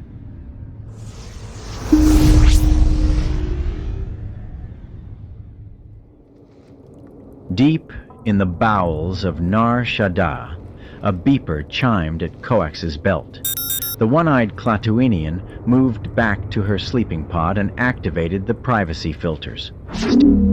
Standard issue models, but easily modded to actually provide the privacy they claimed. The small room secure, she pulled out the portable holo receiver from beneath her bunk and toggled it on. Her lord's image appeared on the central display. As always, the Spice Lord's hulking form was lit from behind, facial features invisible. Any who might observe their conversation would only be able to tell that Coax was speaking with a Hutt, its pointed triangular head rising from a heavy, neckless body. "My lorda," said Coax, nodding her head slightly and closing her one organic eye in respect. "It has been too long," said the Hutt, in a voice filtered to a tinny hum by the device.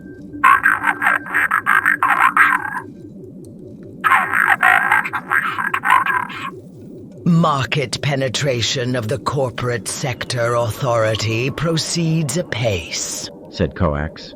"The Tempest is extremely popular, and there is sufficient corruption in the bureaucracy to allow us to establish a foothold. Several small-time dealers have tried to sell lesser spices dyed to look like Tempest, but those same corrupt authorities have cracked down on them." The shadowed form nodded, and for a moment Coax felt reassured. She had pleased the Spice Lord. The Hutt said. Recovering nicely after the loss of the ship on Endrod, said the Clatuinian. With the Corellians vulnerable, we subcontracted out to several smaller, lighter firms. And we are breaking up the supply chain, such that the same ships that bring in the raw spice are not the ones that take out the finished product. Said the darkened Hutt, and it sounded as if the Spice Lord was quoting older wisdom. The ships that are carrying the spice out are highly vetted before we give them the coordinates for our secret path, said Coax. And those coming in system are running empty cargo bays, and as such are not breaking any laws, said the Spice Lord.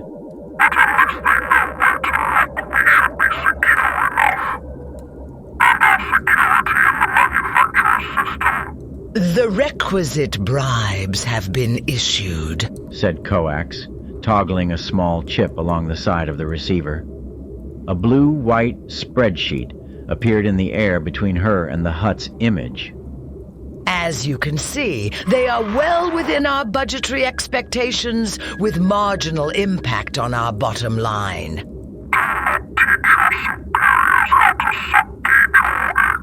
Said the Hutt churlishly.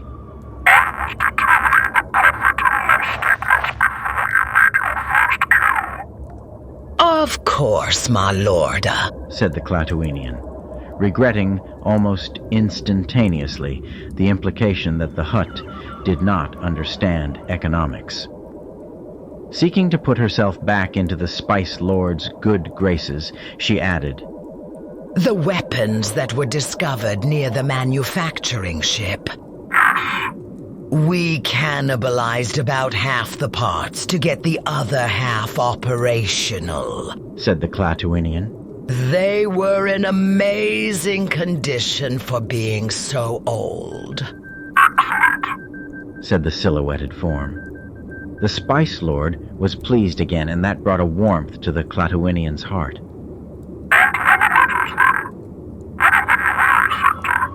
There was a split in the organization we were dealing with, our longtime distributor and one of her daughters. I evaluated the offers from both sides and found the daughter's offer to be better for us. Her mother and her mother's supporters have been eliminated and operations consolidated under the daughter, and I have rerouted the drug owed to Makemte to our new ally as a reward, said the Spice Lord.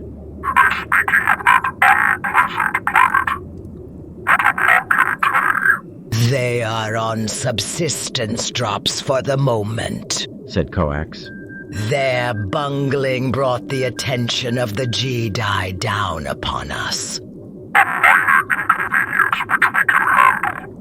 said the backlit image. As per your orders, I have also made contacts with the Bomu matriarch, and she has sent support as well, said the Hutt.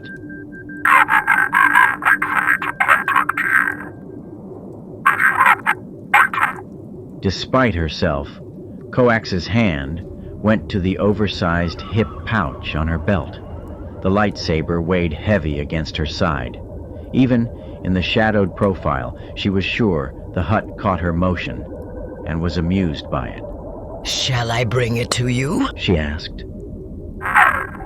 Said the Spice Lord quickly.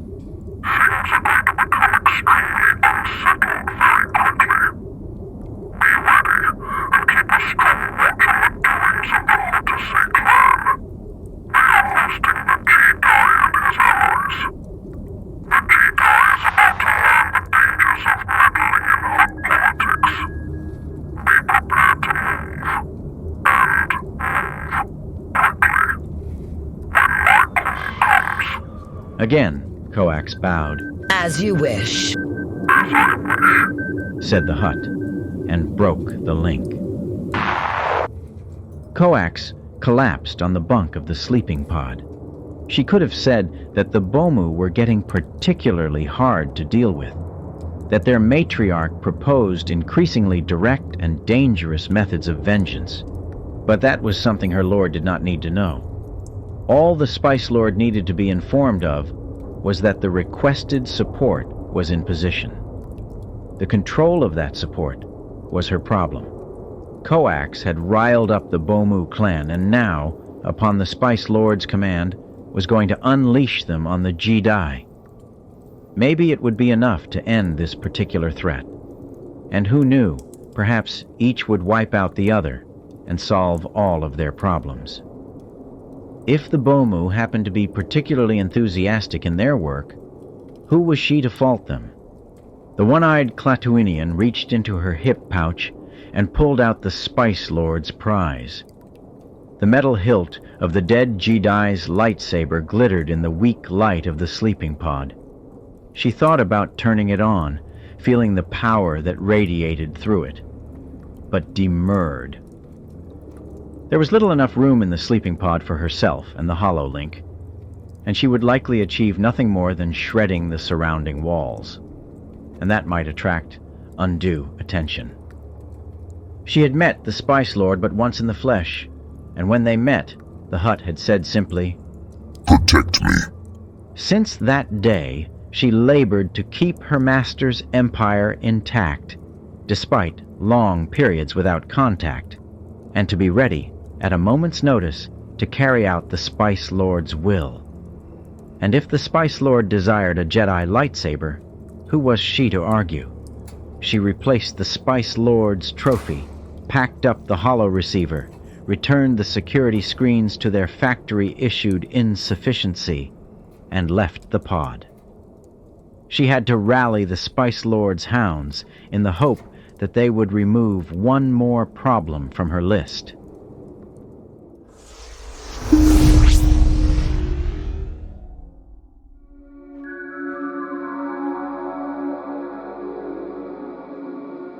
The dream returned to Mander, but this time with a difference. He was in the great library on Coruscant again, and this time he was not alone. There were voices around him now. Unseen among the dimly lit records on the shelves, he looked down one corridor of the stacks, then another, but there was nothing there. The voices sounded like a celebration. The voices sounded like a discussion.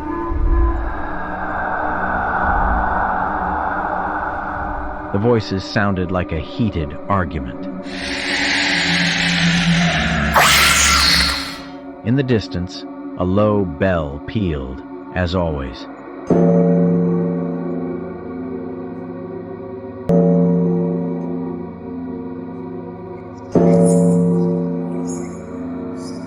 And turning around, he could see the lights go out, a darkness claiming the shelves one at a time. Yet this time he could see in the distance a single light shining in the darkness. It was the blaze of a lightsaber, blue-white in the darkness. Mander started for the light, moving in that dream speed where his mind was running, but the world around him moved slowly. The darkened shelves were now mere ghosts, reflecting their own pale illumination. And Mander noticed they were empty. The light receded and bobbed. And he could hear footsteps ahead, retreating, fleeing him. He was closing now, and nearing that moment of recognition, when he knew this was a dream, and a familiar one. But that did not stop him from pursuing the bobbing light. This is a dream, thought Mander. This is a dream, and I can affect it. I can catch up with my opponent. I can make him slow down. The thin line of the lightsaber's blade paused up ahead, and for just a second, Mander could see that it reflected a blue face, looking at him, frustrated and angry. Then his prey moved off to one side, down one of the long rows of the now darkened stacks. Mander realized the voices were gone, along with the tolling bell and the sound of footsteps. Mander reached for his own blade, and it came up in his hand. Not a serpent this time, but a hard, cold hilt that chilled him as he ran a thumb over the raised switch and ignited it. He spun around the corner, and there was a crate in the middle of the aisle, a typical crate, like the ones found in the Bomu warehouse. The top was open, and there, swaddled in a blanket, was a small hut child, its flesh a pale blue. The hut opened its eyes, and Mander had a moment of disorientation. "Hello," said Mika Hutasei in flawless basic. Mander bolted awake, startled from the dream. Despite the drawn shades, the light of the westering sun still carved thin lines on the opposing wall, and even with the supposed soundproofing, the dull rumble of the air traffic outside seeped through the permacrete and into his bones. He rolled out of the bed, shook his head, and pinched the bridge of his nose, trying both to shake the fogginess from his brain, while at the same time retaining what had happened in the dream. Part of it was obvious. Toro had been running away from him. Despite his teachings, he had rejected him. Once he had attained his own knighthood, Toro had sought to carve his own path, a path that led to his own destruction. But Mander had put the details of his former student's death aside to finish Toro's assigned task for the Order. He had hoped that gaining the coordinates would give him some sense of closure, and that by completing his student's task, he could lay Toro's spirit to rest. But it was not to be. Too many loose ends strayed out of this particular tangle, not the least of them being that Tempest was more widespread than the Jedi had first thought. This was no failing of a single Jedi, or a single Jedi's training, but a plague in its own right, sprawling out in the galactic arm unnoticed until now. Then there was a matter of Mika. The strange hut was a part of his unease. There was more to Mika than he'd first thought, and the fact that there was Tempest on the plague ship where he was found. Another mystery, tempting him. The hut's involvement could be part of the greater picture, or just another distraction. He wondered how the discussion would go between Mika and his father about the Tempest. Would Popara see the rise in Tempest use as a threat, or as an opportunity? Rayan's words about not trusting huts came back to him. Would Popara be willing to help the Jedi track down and eradicate this scourge? Then there was the matter of the CSA and Angela Kryn. They seemed very interested in the Tempest as well. Again, Mika seemed invaluable in having spurred that interest. Mander wondered if he should encourage Rayan to work with them. It would free up the Jedi to conduct his own work, or allow him to simply return to the archives if matters were truly in capable hands. Mander Zuma shook his head again and padded out to join the others for a light, for Hut's snack before the main meal.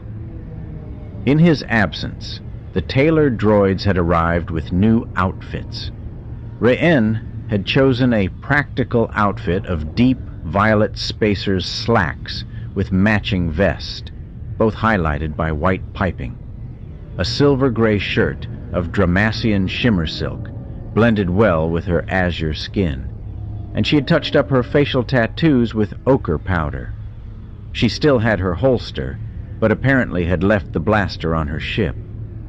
Eddie, on the other hand, had chosen a bulky, open-fronted tunic with padded shoulders, worn over a ruffled white shirt.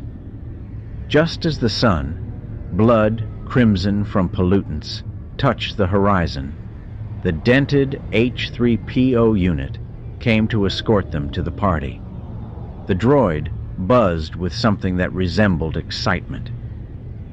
Generous Popara, may his name always be praised by his clients, has a number of guests this evening and will be holding audiences throughout the meal. Many of the guests would like to meet you as well, as word of your exploits has spread. Would you be opposed to sitting at different tables? Mander started to respond, but Eddie put in quickly. We would prefer it that way. We have seen enough of one another while crammed into our ship, and would enjoy new company. Mander looked at the Bothan and nodded. If they were talking to different guests, they could gain more information. The assassination attempt was a message. Perhaps the one who sent that message would be present.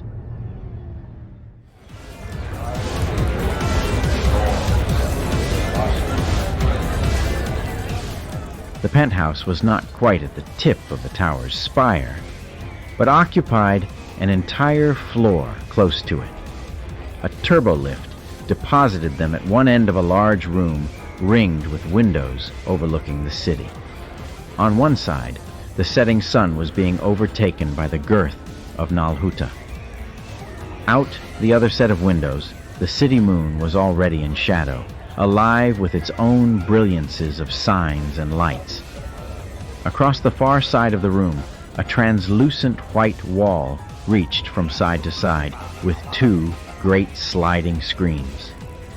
Against the screens, they could see the shadows of Popara, Mika, and a third hut with a narrow triangular head moving about in animated discussion. The room itself was an assemblage of guests and bodyguards. Each of the crescent-shaped tables was dominated by a hut. Mander noted Syrians, Bims, and a pair of male Twi'leks. Rayan pointed out a table with several Rhodians with a subtle nod of her head. Popara's Nyktos lined the wall behind Mander and the others. Xanos was there with his Wookiees, and to Mander's eyes, he had already dipped deep into the Kashyyyk ale with his furry companions. The eyes of Popara, the hut's eldest son, widened when they came in, then reduced back to slits. The hulking hut muttered something to one of the Wookiees and turned back to his drink. The spread was, if anything, more indulgent than the catered meal delivered to their quarters earlier. Platters of hut delicacies littered the tables, including braised fork tarts, sand gizzards, and strained ciabattas. Small bowls of crunch bugs peeped softly in the center of the table. Live tusquets were kept in cages on hand near each of the hut guests as a palate cleanser. African worms were served heads on and consumed in one gulp, though only by the huts. Mander was unsure if several dishes were intended as food, utensils, or table decorations. Each table was dominated by a larger spice jelly crafted to look like Popara, Xanos, and Mika together. One happy family captured in suspended gelatin. In addition to the Kashyyyk ale, there were heavy pitchers of Boga Noga and Gardula, next to fluted crystal ewers of what looked like clear, fresh water. The back wall slid open and the three huts emerged. Vago came first, heading directly to the turbolift, one of her ubiquitous jade-green droids in tow, apparently too busy for the festivities. Then Mika, who went to the empty table where a clutch of Rhodians gathered. Finally, Popara came forth, resplendent on a lift pad, flanked by his three female Twi'leks. Kijiboma Bonamata, said the elder hut, welcoming the collected species. Chaubaso Padunki. Rayan looked expectantly at Mander. Gentle beings and fellow sentients, translated Mander softly for the others. Welcome to my home. Shima mojananyar kodowin Mander Zuma keja jidai ren irana bo edibere lomaringejo mokin endregadi gon kodowin pumba mallin. He said, Mander began, but Rayan interrupted. I caught our names. Did he say thank you? as much as a Hutt ever does, said Mander. He said our efforts were more than sufficient. The Pantoran sniffed and scanned the tables. Dibs on the Rhodians, she said. I want to see if I can shake something loose about the Bomas. Mander nodded and let himself be guided to the table with the Syrians and a large female Hutt with a diamond insignia in her forehead. Eddie was seated with the Twi'leks and Bims. None of them sat at Zonos's table. A tall Syrian introduced the Hutt at Mander's table as Lungru Nokko, an old business associate of the Huttese clan. The tall Syrian himself was named Kir Sasad and was Lungru's chief advisor. There were a trio of Quarren at the table, but only one spoke basic, and that one with a sibilant lisp. When this Quarren translated the table conversation to the other two, her native language sounded much more delightful.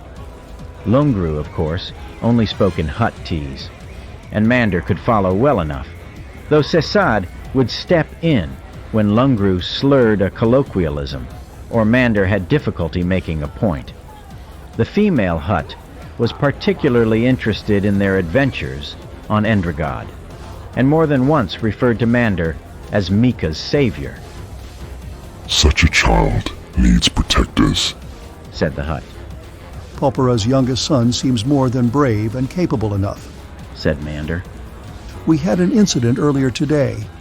Came under sniper fire. He did not flinch in the face of that.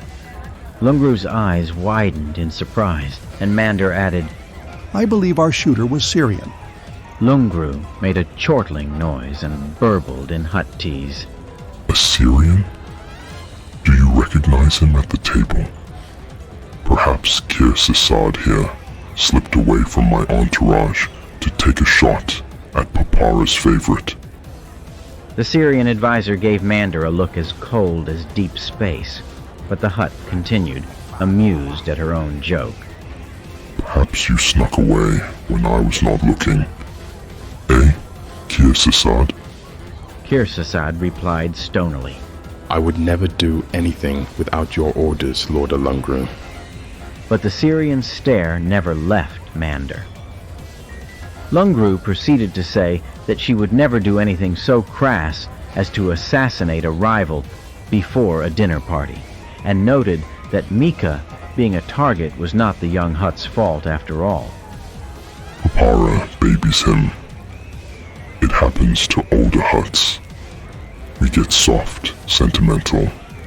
We miss opportunities. We don't take advantage. The Papara I remember was much stronger, much crueler. Now he is just old like me. At that point, one of the Twi'lek handmaidens arrived and informed Lungru that Papara would see her. The female Hutt pushed herself away from the table, and the other Syrians followed the handmaiden up to the sliding doors. Kir Sasad brought up the rear. Papara's lift pad drifted back into the inner chamber, and the translucent walls slid into place. Papara was mixing business with pleasure, Mander realized, turning a celebratory feast into little more than a well-fed waiting room. The Quarren were having their own discussion, which did not include him. He looked around, and Rayan caught his eye and excused herself from Mika's table. She half collapsed into Kir Sasad's chair. I need to trade seats, she said. How are your Rhodians? Asked Mander. They are accountants, said Rayan, throwing as much venom as she could into the word. They belong to the Kemu clan, and they are as dry as a desert world. I have never been as deeply bored in my life. Mander managed a smile. Poor Mika. Rayan let out a frustrated snort. Poor Mika. He apparently loves this sort of thing. They've been discussing the revised strictures on post-imperial import levies among the core worlds for the past half hour. So, no luck then. Rayanne shook her head. They know of the Bomu clan, but consider them clowns and incompetents. I couldn't really disagree about that, given their track record. They think smugglers go into the business because they can't handle the paperwork. You should get back, said Mander. Here comes my table. The wall-sized panels slid open, and Lungru slithered out, her entourage in tow. She looked like she hadn't had a good meeting, and on her way back to the table, snagged a hokum pipe from a serving tray and took a long, hard pull on it. The Syrians sat stone-faced as their mistress drew the smoke deep into her lungs.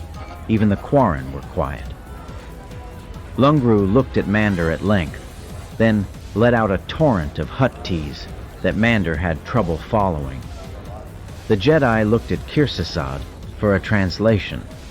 The serious Syrian merely said, "You know about the Tempest spice." Mander slowly nodded. We encountered it on Endrod. It seems to be spreading through the galactic arm. "It is an opportunity," said the Syrian, and Lungru let out a snort that sounded like a mud bubble popping. "An opportunity that Popara is passing up." "Gotcha, Pofta," said the hut, which translated as, "He is getting soft." "It is a dangerous spice," said Mander. "All things are dangerous," said the Syrian, in a way that sounded like he included himself in that estimation. "It is here, on the smuggler's moon. The spice. We have seen it. And if anyone happens to know where it came from, how to manufacture it, who to talk to, well, that would be valuable information." Kirsasad managed a toothy smile and leaned forward. "Very valuable." "Agreed," said Mander, leaning forward. "I would be interested myself in knowing those things. Keep me in mind." To Lungru, he said, in butchered hut teas, "I will find out." And he made it sound like a threat.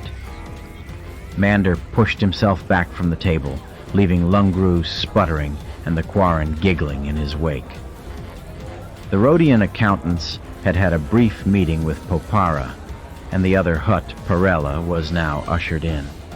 Rather than go rescue Rayanne from further discussions of Republic-era precious metal policy, he stopped at Ede's table, where the Bothan was conversing with the Bim.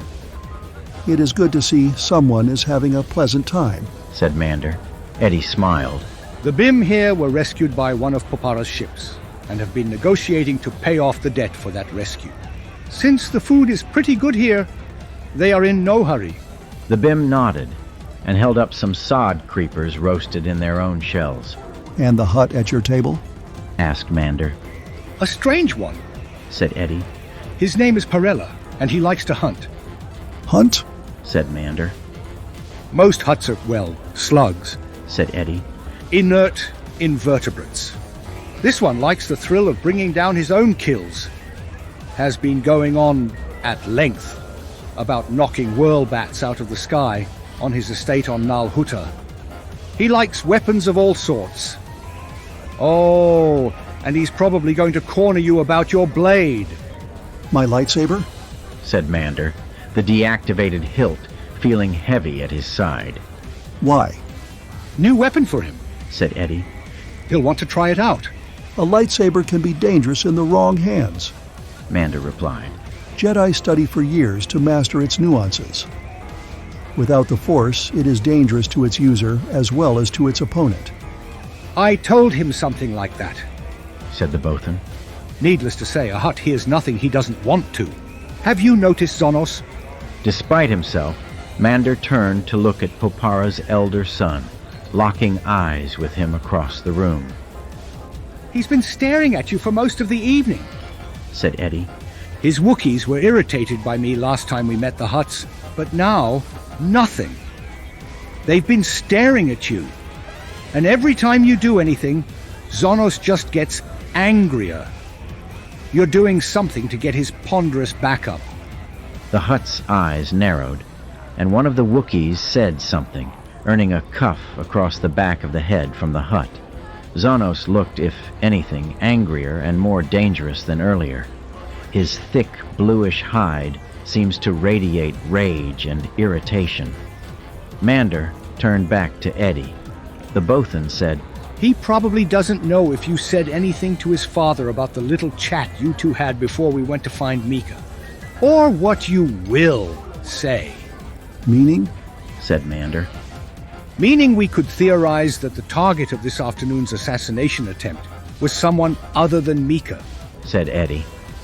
Mander thought about it for a moment, then nodded.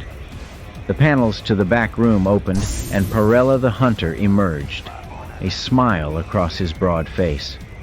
Did he get what he wanted, Mander wondered, or did he simply not want that much in the first place?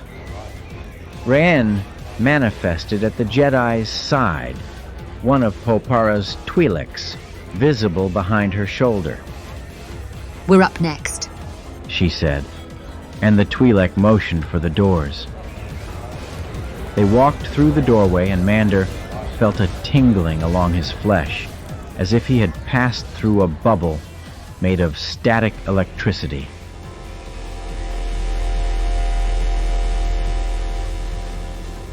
A force field, he realized, arranged to allow slower-moving bodies to pass through while deflecting energy weapons and probably high-caliber bullets.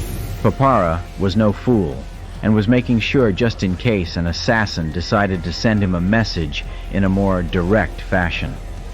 The hut was still stretched out on his repulsor lift, his Twi'lek servants ministering to his needs. One held the stem of an ornate hokum to his lips. A second stood to one side with a datapad. A third carried a large bowl with what looked like pale, wriggling worms. "Bet he doesn't say thank you this time either," said Raen softly, and Mander shushed her.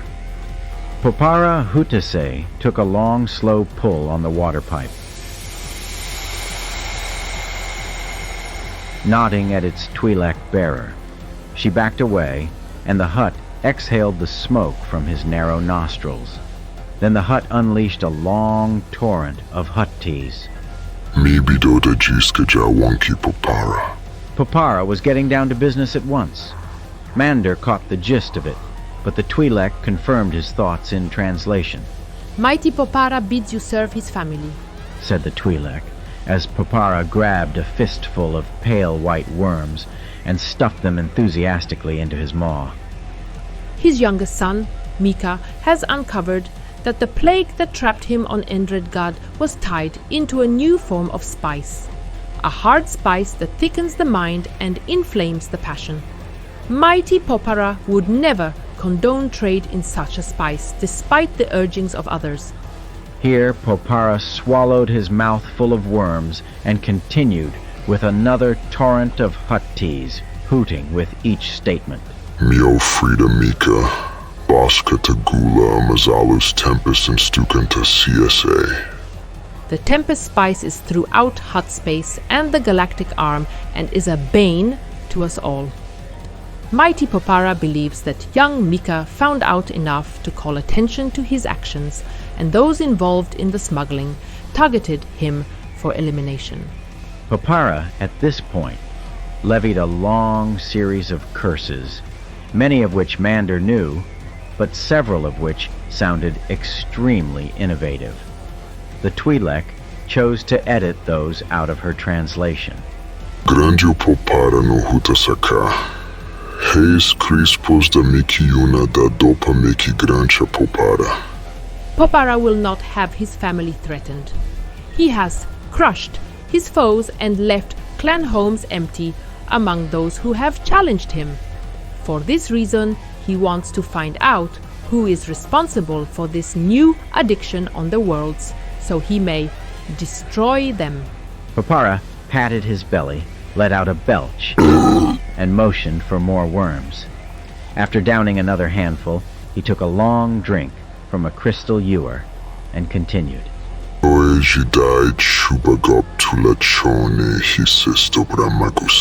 You are of similar mind. Mighty Popara thinks as he is. The Jedi do not care for shackles, either on the body or on the mind. Mighty Popara is correct in his assumption, said Mander, in the best Hutt tease he could manage. Popara chuckled, and for a moment a pained look crossed his face. He motioned for the ewer, downed a healthy portion, then burbled another long speech.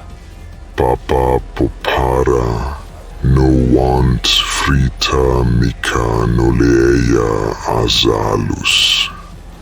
Mio vago takunchi wabda shimagusa. The Twi'lek followed her master's words and translated. Fatherly Popara does not wish his youngest son, so recently returned, to put himself at risk. Similarly, Vago is most competent, but Vago is like a daughter to him and should not be endangered either. Zonos is the eldest, and one does not imperil the family heir. You will investigate this matter on our behalf. The Twi'lek with the datapad stepped forward and handed it to Mander. This is a list of local tapcafes at which Vago determined that this Tempest was sold. The second Twi'lek said. Perhaps you will be able to trace the source or find our would-be assassin. Mander slipped the datapad inside his robes and said simply, "It would be our honor to be of service." Rayen started to say something, but Eddie nudged her with an elbow and she thought better of it. Popara started to say something, Crancha Popara Dobra, then stopped, repeated himself, Crancha Popara, and let out an indecorous belch that took the Twi'leks aback. He started to say something else, but stopped again, Hopajit, even as he seemed to sway for a moment on his repulsor lift. Then his eyes widened in pain and horror. Eddie said, What's going on? Mander didn't know, and crossed toward the great hut. It would normally be a transgression to approach him, but Popara was clearly in pain now.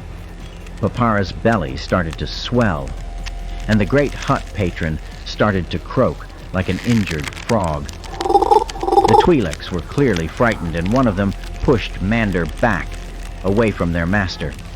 Still, the hut's massive form expanded, his eyes wide with panic. His skin was stretched taut like a balloon about to pop. Rayen shouted, "I'll get help," and turned back to the doors. They slid easily apart, and Mander realized what it would look like to the assembled party. Popara in obvious pain, the Twi'lek shouting in fear, and the rest of them standing right in front of the hut's distended form. Rayen, don't! Mander said, but Eddie grabbed him and pulled him to one side. Popara was almost ovoid in shape now, and screaming in a low, throaty roar.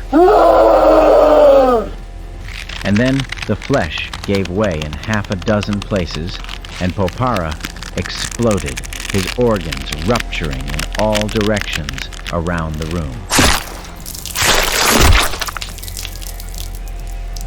The Twi'leks screamed, diving for cover, and Rayen was flung forward by the power of the explosion and bounced off the force field.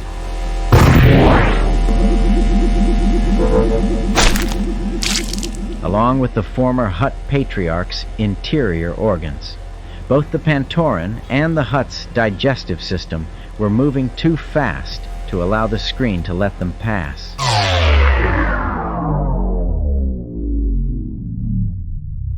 There was silence for a moment, and Mander looked out at the assembled guests. Hutt and Quarren, Bim and Rodian, Wookiee and Syrian. All of them looked at the gory tableau beyond the open doors in shock. It was only for a moment, but Mander felt his heart hammer from the certain knowledge of what was to come. Then, Zonos shouted in a drunken bellow, "They killed my father. Death to the Jedi and his allies."